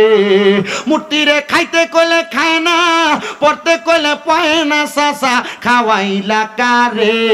ওরে দেহে নাই শক্তি যার, কেমন খোদা হয় আপনার? দেহে নাই শক্তি যার, কেমন খোদা হয় আপনার? বিবেকটা দেয় না বুঝি আপনার ভিতরে, বিবেকটা দেয় না বুঝি আপনার ভিতরে। নবী আমার নবীজির চাচারা বলতেছে, চাচা এটা তো শক্তি নাই, দেহের মধ্যে বল নাই, আপনি যে এটার পূজা করতেছেন, না না চাচা, আপনি এমন একজন খোদারে তালাশ করেন যিনি লা ইলাহা ইল্লাল্লাহ আমার ব্যাপারে বলেছে আনা মুহাম্মাদুর রাসূলুল্লাহ। ওই খোদারে তালাশ করেন। মুহাম্মাদুর রাসূলুল্লাহ এমন দাওয়াত দেওয়া শুরু করে। আব্দুল উজ্জা কয়, জগতের মানুষ, আমি আমার আব্বাজানকে আব্বাজানের কাছে বললাম, হে আমার আব্বাজান, আপনি কি খবর পাইছেন নি আব্দুল্লাহর বেটা মুহাম্মদ উনি নাকি ইসলাম ধর্মের দাওয়াত দেয়, শান্তির দাওয়াত দেয়? আব্বা ডাক দিয়া কয়, এ আব্দুল উজ্জা রে, তুমি যদি ওই ধর্মটা গ্রহণ করো, আল্লাহর কসম তুমি আমি বাবারে বাবা ডাকতে পারবা না, মারে মা ডাকতে পারবা না, তুমি আমার সম্পদ থেকে আলাদা হয়ে যাইবা। আব্দুল উজ্জা ডাক দিয়া কয়, আব্বা, মুহাম্মাদুর রাসূলুল্লাহ আল্লাহ তাআলার বাণী মানুষের কাছে প্রচার করে। বলে কি বাণী? বলে ইন্নাল্লাযীনা আমানু, নিশ্চয় যারা ঈমান এনেছে, ওয়া আমিলুস সলিহাত, নেক কাজ করেছে, শোনো শোনো, উলাইকা হুম খায়রুল বারিয়া, মারহাবা কন্যা, তারা নাকি দুনিয়া এবং আখিরাতের মধ্যে উত্তম ব্যক্তি, সবচাইতে ভালো ব্যক্তি। ওগো আব্বা গো, আপনি বলতেছেন আমি সম্পদ পাইতাম না, আপনার বাবা ডাকতাম না, মারে মা ডাকতাম না, আপনি আপনার সম্পদ কোনো কিছু আমারে দিবেন না। এবার আব্দুল উজ্জারে তার বাবা যখন এমন কথা বললেন, আব্দুল উজ্জাকে আমি আমার বাবার কথা শুনলাম, খবর পাইলাম রাহমাতুল লিল আলামিন নবীজি দুনিয়ার জমিনের মধ্যে মক্কাতুল মুকাররমায় আগমন করার পর আমার বাড়ির সামনে দিয়ে হিজরত করে যাবে। আমি আমার নবীর সামনে যেয়ে বললাম, ইয়া রাসূলুল্লাহ, ইয়া হাবিবাল্লাহ, নবী গো, এই মুহূর্তে আপনি আমার ইসলাম ধর্মের কালেমা পড়ায়া দেন, লা ইলাহা ইল্লাল্লাহ মুহাম্মাদুর রাসূলুল্লাহ সাল্লাল্লাহু আলাইহি ওয়াসাল্লাম। জোরে কোন সুবহানাল্লাহ। একজন প্রেমিক আসিল গো সোনার মদিনায়, একজন প্রেমিক ওরে যার প্রেমেতে স্বয়ং আল্লাহ দুনিয়া বানায়, ওরে যার প্রেমেতে দুনিয়া বানায়, একজন প্রেমিক আসিল গো সোনার মদিনায়, একজন প্রেমিক আসিল। ওরে ছিলেন আল্লাহ গোপনের গোপন, নূরে মুহাম্মদী আল্লাহ করিলেন সৃজন। ওরে যিনি পরিফে রাস্তা সকল নবীর নূরের ফসিনা, নূরের নবী শুইয়া আছে সোনার মদিনা। জবান খুলে কোন আল্লাহু আকবার। আব্দুল উজ্জা একটা ডাক দিয়া কয়, জগৎবাসী রে, আমি যখন ইসলাম কবুল করলাম, বাড়িতে যাওয়ার পর দরজার মধ্যে আমার আব্বা দাঁড়ানো, আমি তাদের কাছে প্রকাশ করলাম না। এমন টাইমে ইন্দিমিন টাইমে আমি দেখলাম রে নামাজের ওয়াক্ত হয়ে গেছে। আমি আব্দুল উজ্জা ইসলাম ধর্মের নিয়ম মোতাবেক আমি ওযুটা বানাইয়া আমি নামাজের মধ্যে দাঁড়ায় গেলাম। আমি দেখলাম আমার আব্বা জান আমার সামনে আইসা আমার বলতেছে, রাম রাম রাম, কিরে করস, কি করস, এমন কাজ কেন করস, তুই না আমরার ধর্মের মানুষ? আব্দুল উজ্জা ডাক দিয়া কয়, আব্বা গো না গো না আব্বা, আমি জানি ইন্নাদ দীনা ইনদাল্লাহিল ইসলাম, নিশ্চয় শান্তির ধর্ম ইসলাম। আল ইসলামু দীনুন কামিলুন, ইসলাম ধর্ম পরিপূর্ণ জীবন ব্যবস্থা। আব্বা ইসলামের শান্তির ছায়া তলে আসছে, আমি আর কোনোদিন কোনো মূর্তির পূজা করতে পারবো না। আব্বা আমি ইসলাম ধর্ম গ্রহণ করতে চাই, ইসলাম ধর্মটা গ্রহণ কইরা আমি এখন কালেমা পড়ছি, এখন আমি নামাজ পড়তেছি। আব্বা আপনি আমারে কবুল কইরা নেন। যখন কবুল করছে, ইসলামটা কবুল করার সাথে সাথে রে বাবা, ইসলামটা কবুল করার সাথে সাথে এবার ওই ব্যক্তিটা উনি বলেন, আমার আব্বা জান আমার সামনে দাঁড়ায় কয়, এ সন্তান, যে তুই ইসলাম কবুল করছো, তোমার শরীরের মধ্যে যেই পোশাকগুলা দেখা যায়, এই পোশাকগুলা আমি আব্বার টাকা দিয়ে কিনা, তুমি আমার কাছে এগুলা দিয়া দাও। যখন দিয়া দিল, পোশাকগুলা দেওয়ার পরে আব্দুল উজ্জা নামক ইসলাম ধর্মের ওই ব্যক্তিটা, আব্দুল উজ্জা থেকে ইসলাম ধর্ম গ্রহণ করার পর নাম হয়েছে আব্দুল্লাহ। নাম কি? নাম হয়েছে আব্দুল্লাহ। আব্দুল্লাহ নামটা হওয়ার সাথে সাথে আব্দুল্লাহ নামক ওই ব্যক্তিটা ডাক দিয়া কয়, জগৎবাসী, আমার আব্বাজান যখন আমার শরীরের কাপড়গুলা সিনিয়া নিয়ে গেছে, আমি আবার ওই জায়গা থাইকা আমার আব্বাজানের কাছ থেকে দৌড়ে আমি আমার আম্মার ঘরে প্রবেশ করলাম।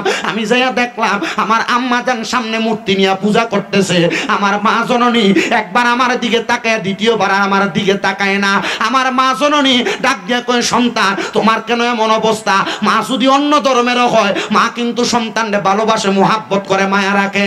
এমন মায়ের ভালোবাসা তাদের অন্তরের মধ্যে ধারণ করছেন। আপনারা সন্তানরা জান্নাতে যাইবেন মনে রাখবেন, এমন মার যারা যত্ন করতেছেন আপনারা জান্নাতে যাইবেন মনে রাখবেন। ওয়াজটা আমি আমার ধারাবাহিকতায় শেষ করার চেষ্টা করছি।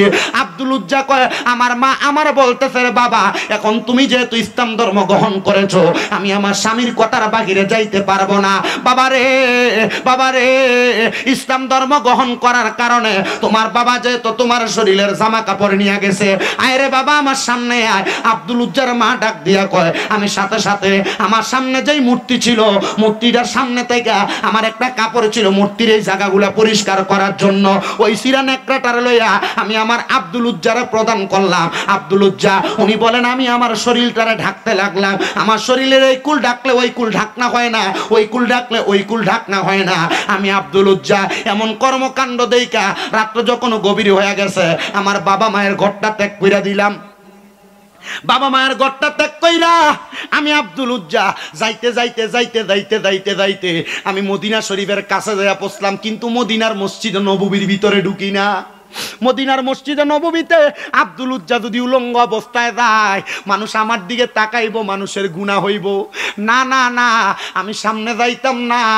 আমার দয়াল নবীজির কলিজার টুকরা ওই আব্দুল উজ্জা বলে, ওনার নামটা আব্দুল উজ্জা থেকে মুসলমান হওয়ার পরে কি হয়েছে? আব্দুল্লাহ নামটা হওয়ার পরে তিনি বলেন, এবার আমি মসজিদে নববী থেকে একবারে দক্ষিণ এলাকা উত্তর এলাকায় হজে গেছেন। কাটা উমরা হজে আমরাও করছেন, অনেকে করছেন, আমরাও করছেন। মারহাবা কোন মারহাবা। মসজিদে নববী থাইকা যেদিকে ফিরা নামাজ পড়ে, দিকটা কোন দিক? উত্তর দিক। কথা কয় না, কি দিক? উত্তর দিক। এই উত্তর দিক বরাবর একটা মসজিদ আছে, বাঙালিরা গেলে যে জায়গায় থাকে, বেলাল মসজিদ আসেনি? এই বেলাল মসজিদ, আগে বেলাল মসজিদ ছিল না। হযরত বেলাল রাদিয়াল্লাহু তাআলা আনহুর ঘর ছিল এবং পাশে পুরাটা খেজুরের জঙ্গলের মতো বাগান ছিল। আমার দয়াল নবী রহমাতুল্লিল আলামিন নবীজি রাত্র গভীর থেকে ফজরের নামাজের আগ পর্যন্ত প্রত্যেকদিন নামাজ আদায় করতেন। আমার দয়াল নবী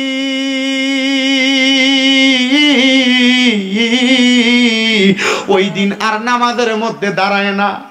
আমার দয়াল নবী নবীজির বিছানা থেকে উইটা ফজরের নামাজের পূর্ববর্তী সময়ে নবী দরজা খুলে বাইরে হইয়া যায়। এমন টাইমে আমার নবীর কলিজার টুকরা স্ত্রী আম্মা জান আয়েশা সিদ্দিকা ডাক দিয়া কয়, নবী গো ইয়া রাসূলুল্লাহ, ইয়া হাবিবাল্লাহ, নবী গো আপনি নবীর কলিজার টুকরা স্ত্রীদেরকে আপনি একদিন করে সময় দেন। ইয়া রাসূলুল্লাহ, আপনি যেদিন আমার ঘরে আসেন আপনার একটা না একটা কোনো কাজকর্ম থাকে। ইয়া রাসূলুল্লাহ, আপনি আমারে অল্প সময় দিয়ে আপনি কোথায় যেন চলে যান, আজকে দিয়ে আপনি এত তাড়াতাড়ি আমার ঘর থেকে চলে যান। নবী গো, নবী গো, নবী গো আপনি কোথায় যান একটাবার আমারে বলবেন নি? আমার নবী একটা ডাক দিয়া কয়, আয়েশা, আয়েশা, আমি নবীর মন মানে না, আমি নবী একটু নীরবে নীরবে এক জায়গায় বইসা আমার আল্লাহ তাআলারে ডাকার জন্য আমার মনটা চায়। আয়েশা কই, ইয়া রাসূলুল্লাহ বুঝছি গো, আপনি নবী বেলালের বাড়ির দিকে যাইবেন। বেলালের বাড়ির পাশে যেই বাগানটা আছে ওই বাগানের মধ্যে বইসা বইসা আপনি নীরবে নীরবে আমার আল্লাহ তাআলারে ডাকবেন। আমার দয়াল নবীরে মায়েশা ডাক দিয়া কই, ইয়া রাসূলুল্লাহ, ইয়া হাবিবাল্লাহ, আপনি দয়াল নবীরে আল্লাহ না বলছে জান্নাতের মালিক বানায়া দিছে, আপনি নবী কেন এত কষ্ট করে ইবাদত করেন? আমার নবী কয়, আয়েশা রে, আমি নবী এত কষ্ট কইরা ইবাদত কইরা আমার উম্মতের শিখায়, কষ্ট কইরা কইরা যদি ইবাদত করো আমার আল্লাহ তাআলা তোমাদের জন্য বড় নেয়ামতের জায়গা দান কইরা দিছে। আমার নবী এই কথাটা বইলা ঘরের দরজা বন্ধ করে সামনের দিকে যাইয়া হযরতে বেলালের বাড়ির পার্শ্ববর্তী ওই খেজুরের বাগানে ঢুকছেন। আমার নবী ইবাদত করবে এমন টাইমে দেখতেছে কে জানি একটা আড়ালের মধ্য থেকে গাছের গোড়ালির কাছ থেকে ইয়া রাসূলুল্লাহ, ইয়া রাসূলুল্লাহ কইয়া কামতাছে। বাদিরে ইসলাম ধর্ম গ্রহণ কইরা নবীর সাহাবীরা কত কষ্ট করছে, আমরা তো রেডিমেড ইসলামটা পাইয়া এখনো পর্যন্ত আমরারে মুসলমানের সাথে সাজাইতে পারি নাই। দাড়ির স্টাইল করে একটা, হাঁটার স্টাইল করে একটা, প্যান্টের ডিজাইন একটা, শার্টের ডিজাইন একটা, চলাফেরার স্টাইল আর একটা। মুসলমানের শুরুতে কোনো নিতে পারি নাই। একটাবার চিন্তা করো, মুসলমান হইয়া মুসলমানের মতো যদি তুমি তোমার জীবনটারে না সাজাইতে পারো, কবর হাসর মিজানের মধ্যে যাওয়ার পরে আমার নবী যদি তোমারে দেইকা কয় আমি তোরে চিনি না, ওই কবরের মধ্যে তোমার বাঁচার মতো কোনো উপায় নাই। দাড়িগুলারে ক্লিন শেভ করার আগে একবার চিন্তা কইরো, একবার চিন্তা কইরো। ওই কবরের মধ্যে প্রশ্ন তিনটা, মান রব্বুকা ওয়া মান দীনুকা, তুমি বলবা রব্বি আল্লাহ, দীনি আল ইসলাম। কবরে প্রশ্ন আমার নবীর সামনে দাঁড় করে কইব, ওয়া মান হাযার রাসূল, এই ব্যক্তিরে চিনোনি? আমার নবী যদি তোমার দিকে তাকায়া দেখে তোমার মুখের মধ্যে নবীর সুন্নত দাড়িগুলা নাই, নবী যদি কয় তোরে আমি চিনি না, উপায় নাই, উপায় নাই। ওই কবরের মধ্যে বাঁচার মতো কোনো উপায় নাই। মনে কষ্ট নিয়েন না, মনে আঘাত নিয়েন না রে বাবা। আমি চাই না আমার এই মুরাদনগরের কোনো মানুষ জাহান্নামে যাক, আমি চাই না আমার কোনো মুমিন মুসলমান দুজকে যাক, আমি চাই না আমার কোনো ভাইয়েরা একটা ভুলের কারণে তার জীবনের সব আমল বরবাদ হইয়া যাক। বন্ধু আমার, আল্লাহর নবী এবার পেছন থেকে ডাক দিয়া কই, কে রে এই বাগানের মধ্যে নির্জনে নির্জনের মধ্যে আল্লাহ তাআলার ডাকতাছ আর নবীজির দুরূদ পড়তাছ? ডাক দিয়ে কই, ইয়া রাসূলুল্লাহ, নবী গো, নবী গো, আমি কইলাম আপনার পাগলা, আপনি মক্কা থেকে আসার সময় যারা কলমা পড়াইয়া দিয়ে আসছেন, আমি কইলাম সে আব্দুল উজ্জা, আমি কইলাম ওই পরবর্তী নাম আব্দুল্লাহ। আমার নবী কই, আব্দুল্লাহ রে কেন এই জায়গার মধ্যে আসলা? আব্দুল্লাহ ডাক দিয়া কই, নবী গো, ইয়া রাসূলুল্লাহ, আমি এখানে আসছি, আপনার সামনে আমি আসতে পারবো না। নবী কই, সামনে আসো। ইয়া রাসূলুল্লাহ, ইসলাম ধর্মটা গ্রহণ কইরা বাড়িতে যাওয়ার পরে আমার আব্বাজান আমার শরীরের জামা কাপড় সব নিয়ে গেছে, উলঙ্গ অবস্থায় মদিনাতুল মুনাওয়ারার এই এলাকার মধ্যে আসছি, সামনে আসতে পারতেছি না, আমার শরীরের মধ্যে একটা নোংরা জামা লাগানো। ইয়া রাসূলুল্লাহ, আপনি আমার সামনে আসতে বলবেন না? আল্লাহর হাবিব নবীজির চাদর মোবারকটা খুইলা আব্দুল উজ্জারে গাছের আড়ালের মধ্যে দিয়া কয়, আব্দুল উজ্জা, এই চাদরটা তোমার গায়ের মধ্যে লাগাও। আব্দুল উজ্জা ওই চাদরটা দিয়ে আব্দুল উজ্জার নিচের অংশটারে ঢাকলেন, আব্দুল উজ্জা এটারে লুঙ্গি বানাইছেন। এবার আব্দুল উজ্জা আমার নবীর সামনে আসছে। আমার নবী কয়, আমি তাকে দেখলাম শীতের মধ্যে আমার আব্দুল উজ্জা কেমন জানি কাঁপতাছে। আমি নবীর শরীর মুবারকের মধ্যে আরেকটা চাদর ছিল, ওই চাদরটা কইলে আমি আমার আব্দুল উজ্জার গায়ের মধ্যে পিঠের মধ্যে দিয়া দিছি। দেখলাম আমার আব্দুল উজ্জা একবারে নরমাল হয়ে গেছে। আমি আমার আব্দুল উজ্জারে লইয়া আমি আবার মদিনা শরীফের দিকে যাইতেছি। আমি আর এই জঙ্গলের মধ্যে থাকলাম না, আমি মদিনা শরীফে যাইয়া আমি যখন আমার আল্লাহ তাআলার ইবাদত করতেছি, আমি দেখলাম আব্দুল উজ্জা মদিনা শরীফের মধ্যে বাবে জিব্রাইল একটা দরজা আছে জান্নাতুল বাকি এবং মদিনা শরীফ নবীজির রওজার মাঝ বরাবর বাবে জিব্রাইল আসেনি। আব্দুল উজ্জা দরজা দিয়ে প্রবেশ কইরাম, মসজিদে নববীতে নবী বাবু সালাম দিয়ে প্রবেশ কইরাম। আব্দুল উজ্জা মসজিদে নববীর মধ্যে ঢুইকা জোরে জোরে কোরআন তেলাওয়াত করে, আউযু বিল্লাহি মিনাশ শাইতানির রাজিম, বিসমিল্লাহির রহমানির রহিম। আব্দুল উজ্জা জোরে জোরে কোরআন তেলাওয়াত করে। হযরত ওমর ডাক দিয়া কয়, আব্দুল উজ্জা আস্তে কোরআন পড়ো, তোমার কারণে অনেকের নামাজে ক্ষতি হইতাছে। আমার নবী কই, ওমর আব্দুল উজ্জারে বাধা দিস না রে। ইয়া রাসূলুল্লাহ, নবী কেন? বলে, আমার আব্দুল উজ্জা ইসলামের জন্য মা বাপ ছাইরা দিয়া চলে আইছে। আমার আব্দুল উজ্জা ইসলামের জন্য সম্পদ ছাইরা দিয়া আসছে। আমি নবী আব্দুল উজ্জার নাম দিয়া দিছি আব্দুল্লাহ। সুবহানাল্লাহ। আব্দুল উজ্জা বলেন, নবীজির পেছনে ফজরের নামাজ পড়া আমি যখন রাস্তা দিয়ে হাঁটি, মানুষ আমারে কয়, কিরে আব্দুল উজ্জা, তোমার শরীর থেকে দি নবীজির শরীর মুবারকের ঘ্রাণ পাওয়া যায়। আব্দুল উজ্জা কয়, আমার গায়ে যেই এই যে উপরে জুব্বাটা দেখো, এটা আমার নবীর দেওয়া। আমার পরনে যেই কাপড়টা দেখো, এটা আমার নবীর দেওয়া। মানুষ কয়, তাহলে তুমি তো জুবলা তাইন, দুই জুব্বার মালিক। মারহাবা কন্যা, কি নাম কি?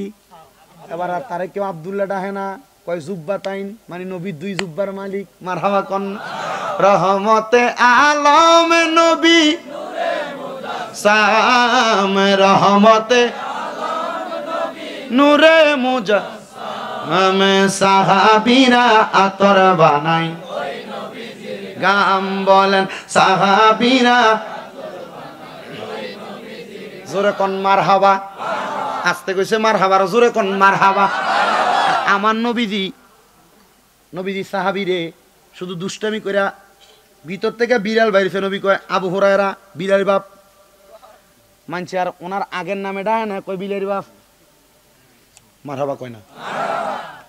আবু হুরায়রা উনি বলেন, নবী যে তো আমার বিলারি বাপ কইছে, আমি আমার নামটা বিলারি বাপে রাখলাম। মারহাবা কোন না। মানুষ আমারে বিলারি বাপ কইয়া ডাকে। আলেমরা জিগাবেন, দেখবেন হুজুররা খুতবা যখন পরে কয় আন আবি হুরায়রা রাদিয়াল্লাহু তাআলা আনহু, কয় না উনি ওনার নিজের নামটা বয় না, নোমান ইবনে সাহাবে তো কয় না, কি কয়? আবু হুরায়রা বিলারি বাপ। কারণ আমার নবী কইছে এই জন্য নামটা। নবী চাদর পাইছে, কয় এটার নাম জুব্বা তাইন, মানে দুই জুব্বার মালিক। মারহাবা কন্যা। ওসমান জিন নুরাইনের একটা উপাধি ছিল জিন নুরাইন। ওসমান জিন নুরাইন রে জিগায়, তুমি তোমার ওসমান নামটারে কেন মুচ্ছা, তুমি জিন নুরাইন তোমার ডাহে মানছে। ওসমান জিন নুরাইন কয়, আমি নবীর দুইটা মাইয়ারে বিয়া করছি, এর লাগে আমারে মানছে জিন নুরাইন, কয় মানে দুই নূরের মালিক। নবীর দুই মাইয়া যদি নূর হওয়ার কারণে ওসমান জিন নুরাইন রে দুই নূরের মালিক কয়, তো নবীটা কিটা? মারহাবা কোন। তবে সাবধান, এগুলা নিয়ে ঝগড়া করবেন না, দ্বন্দ্ব করবেন না, ফাসাদ করবেন না। কেউ মানলে তারে কইবেন ঠিক আছে আপনি মানেন, কেউ না মানলে তারে কইবেন আপনার মতো থাকেন। কারণ দ্বন্দ্ব করলে সমাজে ফিতনা তৈরি হবে। তবে কেউ যদি অস্বীকার কইরা এগুলা নিয়ে দ্বন্দ্ব করবে, মনে করবেন এটা হলো ফিতনাবাজ। কথা কন্যা ঠিক কিনা? বন্ধুরে, আব্দুল উজ্জা কই ইসলামের তাবুকের যুদ্ধের ডাক পড়ে গেছে। আমি যোহরের নামাজের আগে নবীর সামনে দাঁড়িয়ে গেছি। আমার নবী কয়, এরে আব্দুল্লাহ, এ জুব্বা তাইন, দুই জুব্বার মালিক, তুমি কেন মসজিদে নববীতে আইছো? আব্দুল উজ্জা কই, নবী গো, ইয়া রাসূলুল্লাহ, ইয়া হাবিবাল্লাহ, নবী গো, আমি যুদ্ধে যামু। আরে নতুন ইসলাম গ্রহণ করছো, মা বাপ ছেড়ে দিয়ে আসছো, এখন কেন যুদ্ধে যাইবা? ইয়া রাসূলুল্লাহ, আমি চাই আমার জীবনটারে আল্লাহর রাস্তায় বিলিয়ে দিতাম। বলে কি লাগা? ইয়া রাসূলুল্লাহ, আপনারা আমারে ঈমানের কালেমা পড়াইছেন, আমারে ওয়াদা করাইছেন, আমানতু বিল্লাহি ওয়া মালাইকাতিহি ওয়া কুতুবিহি ওয়া রাসূলিহি ওয়াল ইয়াউমিল আখিরি ওয়াল কদরি খাইরিহি ওয়া শাররিহি মিনাল্লাহি তাআলা ওয়াল বাসি বাদাল মাউত। নবী গো, ওয়াদা না করছি, ওয়াদা কেমনে ভাঙতাম? ওয়াদা ভাঙন যাইবো? কথা কয় না। শুধু এই ওয়াদা না, যে কোনো ওয়াদা ভাঙন যাইবনি। ভাই সাহেব আপনি আমার 10 টাকা দিবেন, ঠিক আছে দিব কইয়া দেয় নাই, ওয়াদা ভঙ্গ করছে। নবী কয় তার স্বভাব চরিত্র মুনাফিক। কি কি কি মুনাফিক। অনেক জায়গায় এখানে কোনো কালেকশন নাই, অনেক জায়গায় মাহফিলে লেহায়। গতকালকে আমি মাহফিল করছি হোমনা আলিপুর, ইয়াসিন একটা ছেলে আছে আমার হুজুর এই যে গত রমজানের আগের রমজানে কালেকশন করে দিয়ে গেছেন 3 লাখ, প্রায় 2,75,000, মানে টিয়া দিছে 70,000। হুজুর আর 2,05,000 টিয়া কো। আমি কইলাম দিছে না তো, তো না দিলে তুই হুজুর ওয়াদাতে করলো। আমি কইলাম ওয়াদা তো কি লেগে ওয়াদাটা করা ভাঙন যাইব, কথা কয় না। প্রয়োজনে ওয়াদা করবেন না, তবে কারোর সাথে যদি ওয়াদা করেন এটা ভাঙবেন না। ওয়াদা করলে যদি ভঙ্গ করে সে মুনাফিক হয়ে যায়। আব্দুল উজ্জা কই ইয়া রাসূলুল্লাহ, ওয়াদা ভঙ্গকারীর একটা শাস্তি শুনেন। কেউ তার জবান দ্বারা ওয়াদা দিল, তাহলে তার জিহ্বাটাকে 3টা আগুনের রড দ্বারা জাহান্নামের আগুনের মধ্যে লটকে সেক দেওয়া হবে। তো সাবধান, ওয়াদা ভঙ্গ করতে সাবধান, এটা মুনাফিকের আলামত, মুনাফিক হয়ে যাবেন, এগুলা করা যাবে না। আব্দুল উজ্জা কয় নবী গো, ওয়াদা তো ভাঙতে পারবো না, আমি তো সব কিছুর প্রতি ঈমান আনছি। নবী গো, ইসলামের জন্য আমার জীবনটারে আমি বিলাইয়া দিতে রাজি। আমার নবীকে আব্দুল উজ্জা চলো। নবী আমার আব্দুল উজ্জারের সামনে আইনা একটা গাছের বাকল, এই শিকন না, ছাল গাছের ছালটা লইয়া আমার নবী আব্দুল উজ্জার বুক, কারণ তো এত যুদ্ধ করার সরঞ্জাম নাই, বুকের মধ্যে ফায়ার মধ্যে লাগাই দিছে, যাও যুদ্ধ করো। আব্দুল উজ্জা কই ইয়া রাসূলুল্লাহ এডি লাগাইছেন কেন? বলে তুমি যুদ্ধ করবে না। কোন বিক আমি যুদ্ধ তো কইরামু, তো এডি লাগাইছি তো আমার বাঁচাইবার লাগা। আমার ইচ্ছা হলো যুদ্ধে দিয়ে আমি মরে যেতাম, শহীদের মর্তবা পাইতাম। সুবহানাল্লাহ কোন না। আর নবী আবার ওয়াজ করে দিতেছে আব্দুল উজ্জা, কেউ যদি চিন্তা করলো যুদ্ধ করব, এ ব্যক্তি এটা লাগাইলো, এ যুদ্ধের ভিতরে যায় এসে তরবারির আঘাত খেয়ে মরে নাই, কিন্তু যুদ্ধের ভিতরে যায় জ্বর হয়ে মরে গেছে, তবু শহীদের মর্তবা পাইব। নবী আব্দুল উজ্জার এই কথা বলছে। ঠিকই আব্দুল উজ্জা যখন তাবুকের যুদ্ধ করবার লেগে গেছে, ওই জায়গায় যে জ্বর হয়ে মারা গেছে। সুবহানাল্লাহ কোন। তাহলে মরণটা কিসের মরণ? শহীদের মরণ। আব্দুল উজ্জা আমার নবীজির কথা শুই না যখন ওই জায়গার মধ্যে গেছে রে বাবা, আব্দুল উজ্জার ইন্তেকালের পরে আমার দয়াল নবী রাহমাতুল লিল আলামিন নবী নিজ হাত মুবারক দিয়া ওই আব্দুল উজ্জারে গোসল দিয়া আমার নবী নবীজির শরীর মুবারকের কাপড় দিয়া আব্দুল উজ্জারে নিজে কবরের মধ্যে নামাইছে। আমার নবী আব্দুল উজ্জারে কবরের মধ্যে নামাইয়া আমার আল্লাহ তাআলার কাছে দোয়া করে, আল্লাহ আব্দুল উজ্জা গতকালকে সন্ধ্যার আগ পর্যন্ত আমি দয়াল নবীর কাছে ভালো ছিল, তুমি আমার আব্দুল উজ্জারে ভালো বইলা জানো। আমি জানতে চাই দুনিয়ার সব মানুষ যদি কয় একটা মানুষ ভালো ছিল, নবীর হাদিস কয় আল্লাহ তারা ভালো বইলা জানে। এলাকার কোনো মানুষ মারা যাওয়ার পরে আপনারা তারা ভালো কইবেন, ভালো কইবেন, তবে আপনারাও ভালো কাজ কইরেন, কারণ মরণের মাঠের ভিতরে সবাই তো ভালো কয়, কিন্তু মনে মনে কয় তে মানুষের জ্বালাই আমারছে। কথা কন না কা? মরার মাঠে দিকে লোকটা কেমন ছিল? ভালো ছিল। মিথ্যুক, মিথ্যুক, জানাজার মাঠে দাঁড়ায় মিথ্যা কথা বলে, এ মুখ দিয়ে মিথ্যা কথা কয়। এ কইতেছে ভালো ছিল, কিন্তু এর মন ভালো কয় না, এর মন কয় খারাপ। আপনি যেই কাজ করবেন এই কাজটা ভালো কাজ না খারাপ কাজ চিন্তা করে করবেন। করার পর কবরে গেলে মানুষজন মরার পরে আপনারা খারাপ না কয়, মানুষজন মরার পরে সবাই ভালো কয়। কয় এমন জীবন তুমি করিবে গঠন, মরণে হাসিবে তুমি কাঁদিবে ভুবন। কিন্তু আপনি এমন জীবন তো গঠন করেন নাই, উল্টা পাল্টা জীবন। কবরের ভিতরে গেলে মানুষ আপনার উর্ফি দিয়া দেখে বালা, কিন্তু ভিতর দিয়ে আপনার ভিতরে শয়তানে ভরপুর, ঠিক কিনা? বাজান আমার গভীর মনোযোগ দিয়া শুনবেন। আব্দুল উজ্জারে আমার নবীজি নিজ হাত মোবারকে কবরে নামাইছে। আর কোন দন চাই না মুর্শিদ যাইতে আমায় সঙ্গে নিয় বলেন। আর কোন দন চাই না মুর্শিদ যাইতে আমায় সঙ্গে নিও। আব্দুল উজ্জার কি কাফনের কাপড় ভরাইছিল? কথা কয় না, কাফনের কাপড় নবীর নিজে চাদর মুবারক।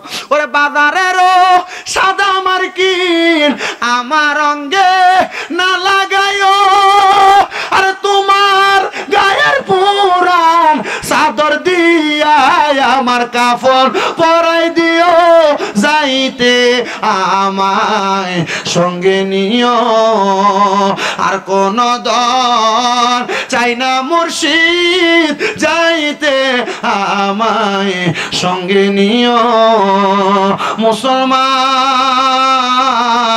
এমন টাইমে হযরত আব্দুল্লাহ ইবনে মাসউদ ডাক দিয়া কয় আহা এমন কবর যদি আমি আব্দুল্লাহ ইবনে মাসউদ পাইতাম মানে আফসোস করতেছে নবী আব্দুল উজ্জার কবরে নামছে আমার কবরে যদি নামতো বন্ধুরে আমার নবীজি আপনার কবরে আইবো যদি আপনি তিনটা কাজের উপর থাকতে পারেন এক নাম্বার আল্লাহর ইবাদত দুই নাম্বার যদি আপনি শিরক না করেন তিন নাম্বার যদি আপনি আপনার পিতামাতার খেদমত করেন ওই কবরে যখন বিসমিল্লাহি ওয়া আলা মিল্লাতে রাসূলিল্লাহ বলে আপনারে নামাইবো আমার নবীজির নিষ্কুল মুবারকে আপনি আশেকরে নিব এবার আপনারা বলেন আমার কবরের মধ্যে আমার নবী আপনারে কুল মুবারকে নেক আমরা চাই কি চাই না পর্দার অন্তরালের মা ও আমার কামাল কান্দির যুবকের দল ও আমার বয়স্ক বাবারা যুবক নওজোয়ান ভাইরা পর্দার অন্তরালের মা বোনেরা আল্লাহর ইবাদত নামাজ পড়েন রোজা রাখেন হজ যাকাত দান সদকা সব করেন শিরকও করেন না কিন্তু অনেক মানুষ আজকের মাহফিলের মধ্যে বসে গেছেন যারা আপনারা হয়তো বা ভাই ভাই ঝগড়া করে মা বাপকে আলাদা করছেন জুদা করে দিয়েছেন এমন অনেক সন্তান বসেছেন বউয়ের সঙ্গে বউয়ের কথা শুই না আম্মা আব্বারে ভাত খাওয়ান না আম্মা আব্বারে ঘরের মধ্যে জায়গা দেন না সন্তান রে দে তোর পাওটা আমার সামনে দে আমি শামীম রাজা জিব্বা লাগে তোর পাও পরিষ্কার করে দিব আমি শামীম রাজার ওয়াজ না শুধু যদি সূরা মুরাদনগরের সবচাইতে বড় আলেম রাইনা কামাল কান্দিতে মাহফিল করাও আর ওয়াজ মাহফিল শোনো মা বাপরে ভাত না দাও আম্মা আব্বার লগে খারাপ ব্যবহার করো আম্মা আব্বারে জুদা করে দিয়া থাকো আল্লাহর কসম এই ওয়াজ দিয়া কোনো লাভ হবে না তোমার পায়ের মধ্যে ধরে বলি রে যুবক ভাইরা এ মুরব্বি বাবারা এ পর্দার অন্তরালের মা বোনেরা এমন আম্মা আব্বার কলিজায় মনের মধ্যে যদি আঘাত দিয়া থাকো আজকে ওয়াদা করবা এখান থেকে বাড়িতে যাইয়া আম্মার পাটার মধ্যে ধরবা আব্বার পায়ের মধ্যে ধরবা ধরে বলবা মা ও আব্বা যা আল্লাহর রাস্তায় আমি সন্তানকে maaf করে দেন যতক্ষণ পর্যন্ত তোমার মা বাবা মুখ দিয়ে বলছে তোমারে maaf করে দিছি ততক্ষণ পর্যন্ত ওই মা বাবার পাও ছাইরো না এ সন্তান কেমনে রে আম্মা আব্বারে ভাত খাওয়াও না কেমনে রে আম্মা আব্বারে এক সপ্তাহ এই ভাইয়ের ঘরে এক সপ্তাহ ওই ভাইয়ের ঘরে আলাদা করে দাও কেমনে রে মা সকালবেলা এক ঘরে ভাত খায় দুপুর বেলা আরেক ঘরে ভাত খায় একটু কি মায়া লাগে না আম্মা আব্বা তো তোমরা আলাদা করছে না আম্মা আব্বা নতুন কোন জামা কাপড় পরে নাই আম্মা আব্বা তুমি সন্তানদের দামি জামা কাপড় পরাইছে আজকে তোমার ওই বাবা কবরে তোমার কাছে টাকার অভাব নাই মা বাপরে একটু দামি জামা কাপড় পরাইতে পারো না আজকে মাহফিলের উদ্দেশ্যে তোমার এলাকায় কত মানুষ ঘোরাফেরা করে কত মানুষ তোমার চোখের সামনে দিয়া ঘুরে কিন্তু তুমি তো তোমার আব্বা আম্মারে তোমার চোখ দিয়া দেখো না আগে আম্মা আব্বার কাছ থেকে 5-10 টাকা চায়া নিতা এখন মা কবরে এখন বাবা কবরে আব্বাটারে 100 টাকা চা খাওয়ার জন্য তুমি হাতে তুইলা দিতে পারো না দিবা কেমনা রে ওই আম্মা আব্বা তো অন্ধকার কবরে আজকের মাহফিলে যারা বসছেন মাহফিল কবুল হবে কি হবে না এটার গ্যারান্টি কেউ দিতে পারবে না তবে আমি একটা গ্যারান্টি দিয়া যাই আগামী কালকে যদি দোকানের মধ্যে বৈশা দেখো এলাকার বয়স্ক মানুষরা বলতেছে হে আমার ছেলে কোনোদিন আমি বাপের লগে অন্যায় করছে না শামীম রাজার ওয়াজ শুই না আমার ফুতে আইয়া রাত্রবেলা আমার পায়ের মধ্যে ধরে মাপ চাইছে মনে করবা মাহফিলটা আল্লাহর কাছে কবুল হয়ে গেছে হুজুর আম্মা আব্বার পায়ে ধরে মাপ চামু দূরের কথা আমি 2 ঈদের সময় আম্মা আব্বার পায়ে ধরে সালাম হইত করি না এ সন্তান আম্মা আব্বার পায়ে ধরে সালাম করো না কিন্তু আল্লাহর নবী শিখিয়ে দেয় আম্মা আব্বার কদমে চুমা দিলে জান্নাতের চৌকাঠে চুমা দেওয়ার সওয়াব পাওয়া যায় ওয়াদা করো রে যাদের বাড়িতে আব্বা আছে যাদের বাড়িতে আম্মা আছে এখান থেকে যাইয়া আম্মা আব্বার কদমটার মধ্যে দইরা দইরা চুমু খাইবা আম্মা আব্বার কদমে দইরা মাপ চাইবা অনেকে চিন্তা করে হুজুর যাদের বাড়িতে মা আছে তারা বাড়িতে যাইয়া মার পায়ে ধরে মাপ চাইবো হুজুর যাদের বাড়িতে বাবা আছে তারা বাড়িতে যাইয়া বাবার পায়ে ধরে মাপ চাইবো আমার তো মা নাই আমি কার পায়ে ধরে মাপ চাইবো হুজুর যাদের বাড়িতে আব্বাই আছে তারা বাড়িতে যাইয়া আব্বার পায়ে ধরে মাপ চাইবো। আমার তো আব্বা নাই, আমি কার পায়ে ধরে মাপ চাইবো? এ সন্তানের দনেরা, আম্মা আব্বা কবরে চইলা গেছে, আগে বাড়িতে যাইলে দেরি হইলে আব্বা বাড়িতে রাস্তার মধ্যে বারবার আসতো, মা ঘরের দরজাটার মধ্যে বইসা থাকতো। এখন রাত্রবেলা বাড়িতে গেলে বাতগুলা স্ত্রী রাইখা দিয়া নিজের মতো করে ঘুমায়, ডাকলেও ঘুম থেকে সজাগ হয় না। এমন মা কার জানি অন্ধকার কবরে, চিন্তা করবা না রে সন্তান। এমন মা যদি কবরে থাকে, এমন বাবা যদি কবরে থাকে, একটু পরে মুনাজাত হয়ে যাবে। আখিরি মুনাজাতের মধ্যে আল্লাহর কাছে দোয়া করবা, রব্বির হামহুমা কামা রব্বায়ানি সগীরা ওয়াকুর রব্বির হামহুমা কামা রব্বায়ানি সগীরা।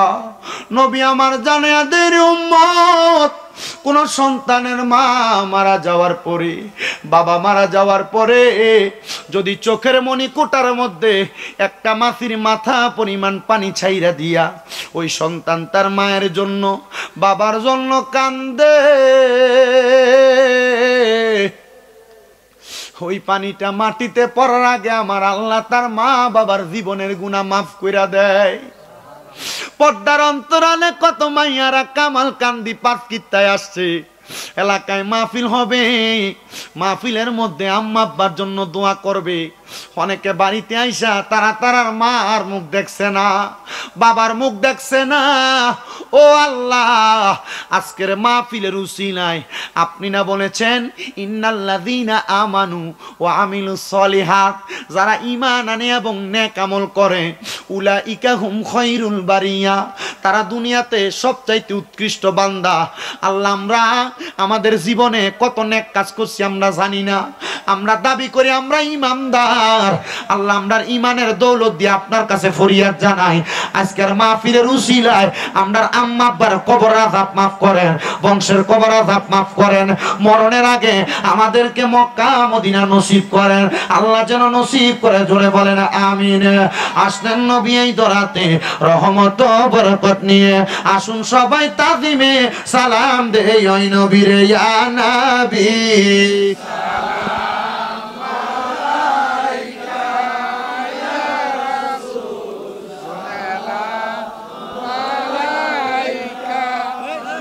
আমার জায়গা হবে নি আমার মরা লাশের লাইগা, মসজিদের পাশে আমার কবর দিও, কইরাই আমার জায়গা হবে নি।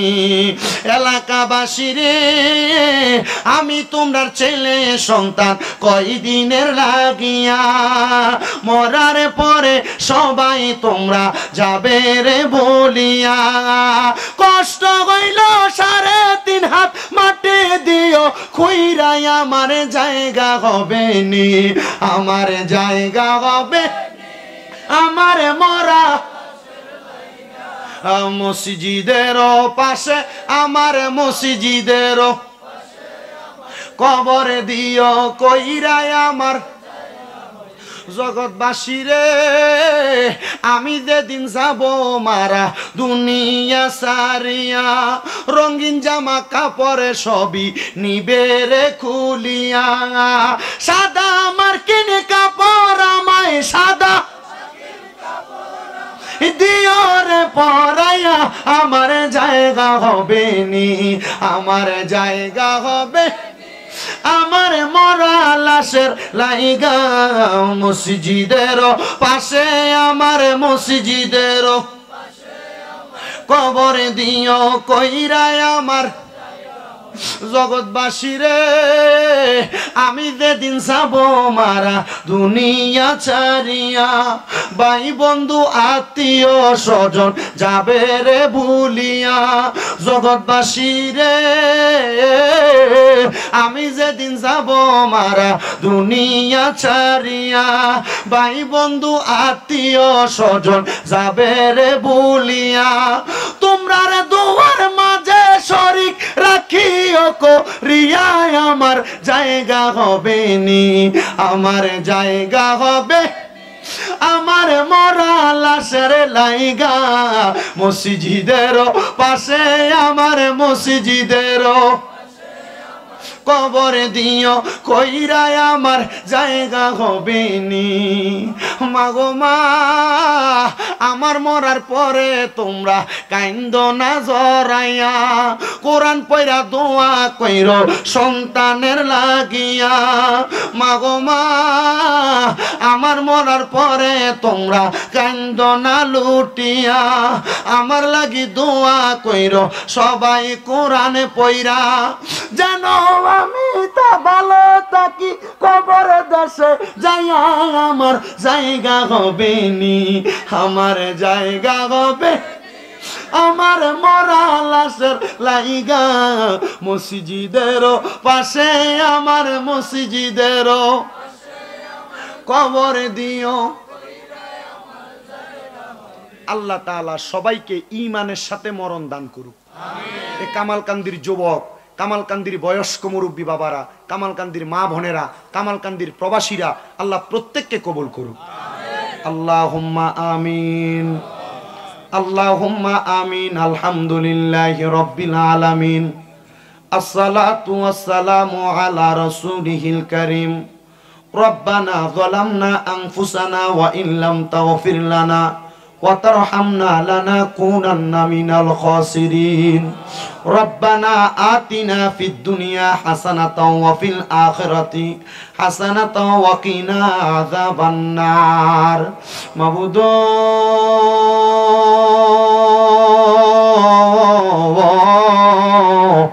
ও দয়াল আল্লাহ, আপনি কি আসমানে না জমিনে রে আল্লাহ, না পাহাড়ে না দরিয়ায় রে আল্লাহ, গত জীবনে আপনি আল্লাহর কত তালাশ করলাম, সন্ধান পাইলাম না।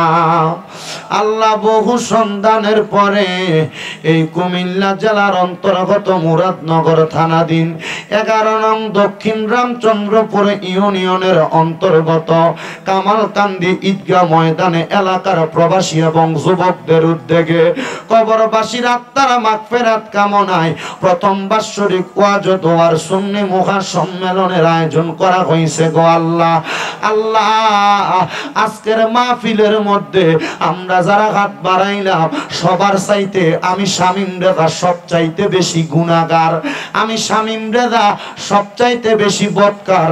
আমার জীবনের গুনার দিকে তাকাইলে আমার বড় ভয় লাগে রে আল্লাহ, না জানি কখন জানি আজরাইলের কঠিন থাবার মধ্যে ধরা পড়া যায়।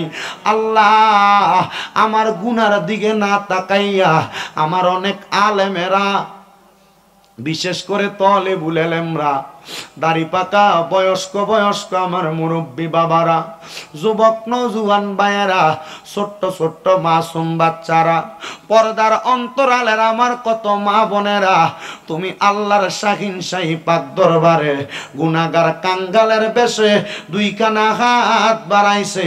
আল্লাহ, যার হাতটা তোমার কাছে মায়া লাগে, পছন্দ হয়, ওই হাতের উসিলায় আমরার জীবনের গুনাহ তুমি আল্লাহ ক্ষমা কইরা দাও।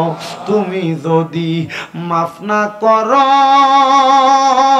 আল্লাহ, তোমার বান্দারে কন্যা তুমি মাফ না কর আল্লাহ, তোমার বান্দারে বলো তোমার বান্দা যাইয়া চাইব কার কাছে।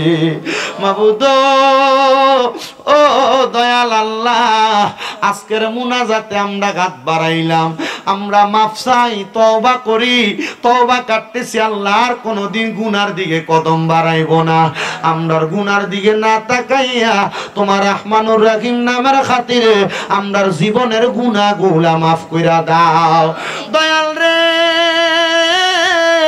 আজকের মুনাজাতের মধ্যে কে জানি হাত বাড়াইছে, কার জানি জগতের মধ্যে বাবা নাই।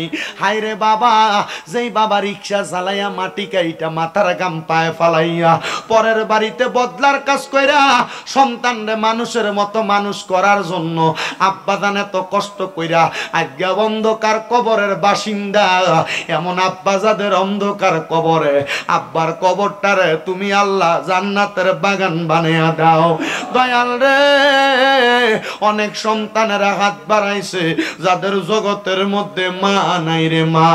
হায় রে মা, যেই মারে মা কইয়া ডাকলে কলিজার আগুন ঠান্ডা হইয়া যায়, যেই মায়ের দিকে নেক নজরে তাকাইলে কবুল হজর সওয়াব হইয়া যায়।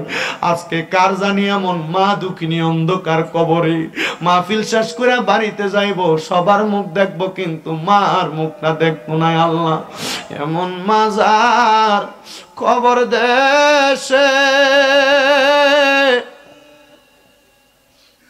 আল্লাহ রাইখো তোমার মায়ার নজরে,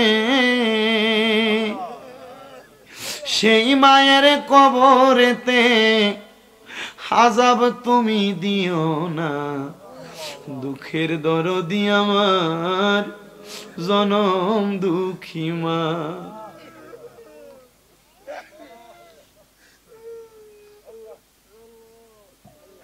আল্লাহ তাকে দেখো, কত মার পাগলরা কান্দে, ছায়া দেখো কত এতিম বাবার পাগলরা কান্দে। মনিব, দুনিয়াতে মা বাবার মতো কেউ আদর করে না। ওরে 3.5 হাত গর্তে ফেলে কেমন করে আইলা চলে, তোমার বাড়ি আইতে দেরি হইলে যে মা ঘুমাইতো না, ওই কবর দেশে মায়ের পাশে একটু রইলি না। কেমন আছেন মা জননী, কেমন আছেন বাবা মনি, একবারও তো ফিরা চাইলি না। ওরে ভালোবাসি তোমায় বাবা, বুকটা যে যাইছি রে, তোমার কথা হৃদয় মাঝে পড়ছে বারে বারে। বাবা তুমি কেমন আছো ছোট মাটির ঘরে, তোমার কথা হৃদয় মাঝে পড়ছে বারে বারে। বাবা গো হো বাবা, বাবা গো হো বাবা। আল্লাহ, যাদের মা বাবা কবরে মাপ চাই, তাদের মা বাবার কবরের আযাব মাফ করে দাও। আম্মা আব্বার কবরটারে জান্নাতের বাগান বানিয়ে দাও। আম্মা আব্বার কবরটারে নূরে গুলজার করে দাও। আমরা আর আম্মা আব্বার কবরে আর আযাব দিও না। দাদা দাদির কবরের আযাব বন্ধ হইছে নি, আল্লাহ আমরা রে তোমার মায়া লাগেনি। দয়াল রে, এ কামাল কান্দির কত যুবকেরা, কত প্রবাসীরা, কত বয়স্ক বাবারা এ জান্নাতের বাগান মাহফিল সাজাইয়া আজকে জান্নাতের বাগানে দোয়া চাই। আল্লাহ তাদের মা কবরে, বাবা কবরে, বংশের মানুষ কবরে, প্রত্যেকের কবর জান্নাতের বাগান বানিয়ে দাও। যারা বেঁচে আছে হায়াতে তৈয়বা নসিব করে দাও। অনেকে অসুস্থ আছে, ফাযলা কামেলা নসিব করে দাও। অনেকে পড়ালেখা করে বিদ্যা বুদ্ধি বাড়ায়া দাও, মানে সম্মান ইজ্জতে জিন্দেগি নসিব করে দাও আল্লাহ। বিশেষ করে অনেকে ব্যবসা বাণিজ্য করে চাকরি বাকরির মধ্যে বরকত দান করো, পড়ালেখা করে বিদ্যা বুদ্ধি বাড়ায়া দাও। এ কামালকান্দির যত প্রবাসীরা বিদেশের বাড়িতে আছে, প্রত্যেক প্রবাসীদের কামাই রুজির মধ্যে হায়াতের মধ্যে বরকত দান করো, প্রবাসীদের শরীর স্বাস্থ্য সুস্থ রাখো, প্রবাসীদের মনের আশা পূরণ করো, প্রবাসীদের বংশের কবর আযাব মাফ করো, এলাকার যুবকদেরকে কবুল ও মঞ্জুর করে নাও আল্লাহ। বিশেষ করে আজকের মাহফিলে যারা টাকা দিয়া, পয়সা দিয়া, শ্রম দিয়া, বুদ্ধি দিয়া, পরামর্শ দিয়া, মাইক দিয়া, লাইট দিয়া, প্যান্ডেল দিয়া, মিডিয়ার ভাইয়েরা সহ সম্মানিত শ্রোতা মণ্ডলী, পর্দার অন্তরালে আমার অনেক মা বোনেরা যারা যারা দোয়া চাই, প্রত্যেকের খাস দোয়াগুলো কবুল ও মঞ্জুর করে নাও আল্লাহ। এই মাহফিল প্রথম মাহফিল, এই মাহফিল কিয়ামত পর্যন্ত কবুল ও মঞ্জুর করে নাও। যারা যারা কষ্ট করেছে এই মাহফিলের জন্য, পরিশ্রম করেছে, প্রত্যেককে তুমি কবুল ও মঞ্জুর করে নাও আল্লাহ। মরণ দিবা দুঃখ নাই, তবে বেঈমান বানাইয়া মরণ দিও না। মরণের আগে বারবার তাওয়াফে বাইতুল্লাহ, জিয়ারতে রওজে রাসূলুল্লাহ নসিব করায়া আখিরি জবানে মধুর কালেমা যেন আমাদের হয় আল্লাহ। কালেমা না যদি পাই আমাদের ঈমান মজবুত হবে কিনা এটার গ্যারান্টি আমরা দিতে পারবো না আল্লাহ। আমাদেরকে কালিমা নসিব করাইও। অনেক মানুষই দোয়া চাইছে, বিশেষ করে আমার একজন পাগলা ভাই ইসলামপুর আমার মাহফিলে গেছিল, এখনো দোয়া চাইছে। আরেক ভাই জেএম ডোর এন্ড ফার্নিচারের মোহাম্মদ জহিরুল ইসলাম জাহাঙ্গীর ভাই, উনিও দোয়া চাইছেন আল্লাহ। নাম জানা অজানা প্রত্যেকের খাস দোয়াগুলো কবুল মঞ্জুর করে নাও। আখিরি ফরিয়াদ, মরণের আগে নবীজির নূরানি চেহারা মুবারক দেখতে দেখতে আমাদের জবানের মধ্যে শেষ কালাম পড়ায়েন লা ইলাহা ইল্লাল্লাহু মুহাম্মাদুর রাসূলুল্লাহ সাল্লাল্লাহু আলাইহি ওয়াসাল্লাম। আসসালামু আলাইকুম।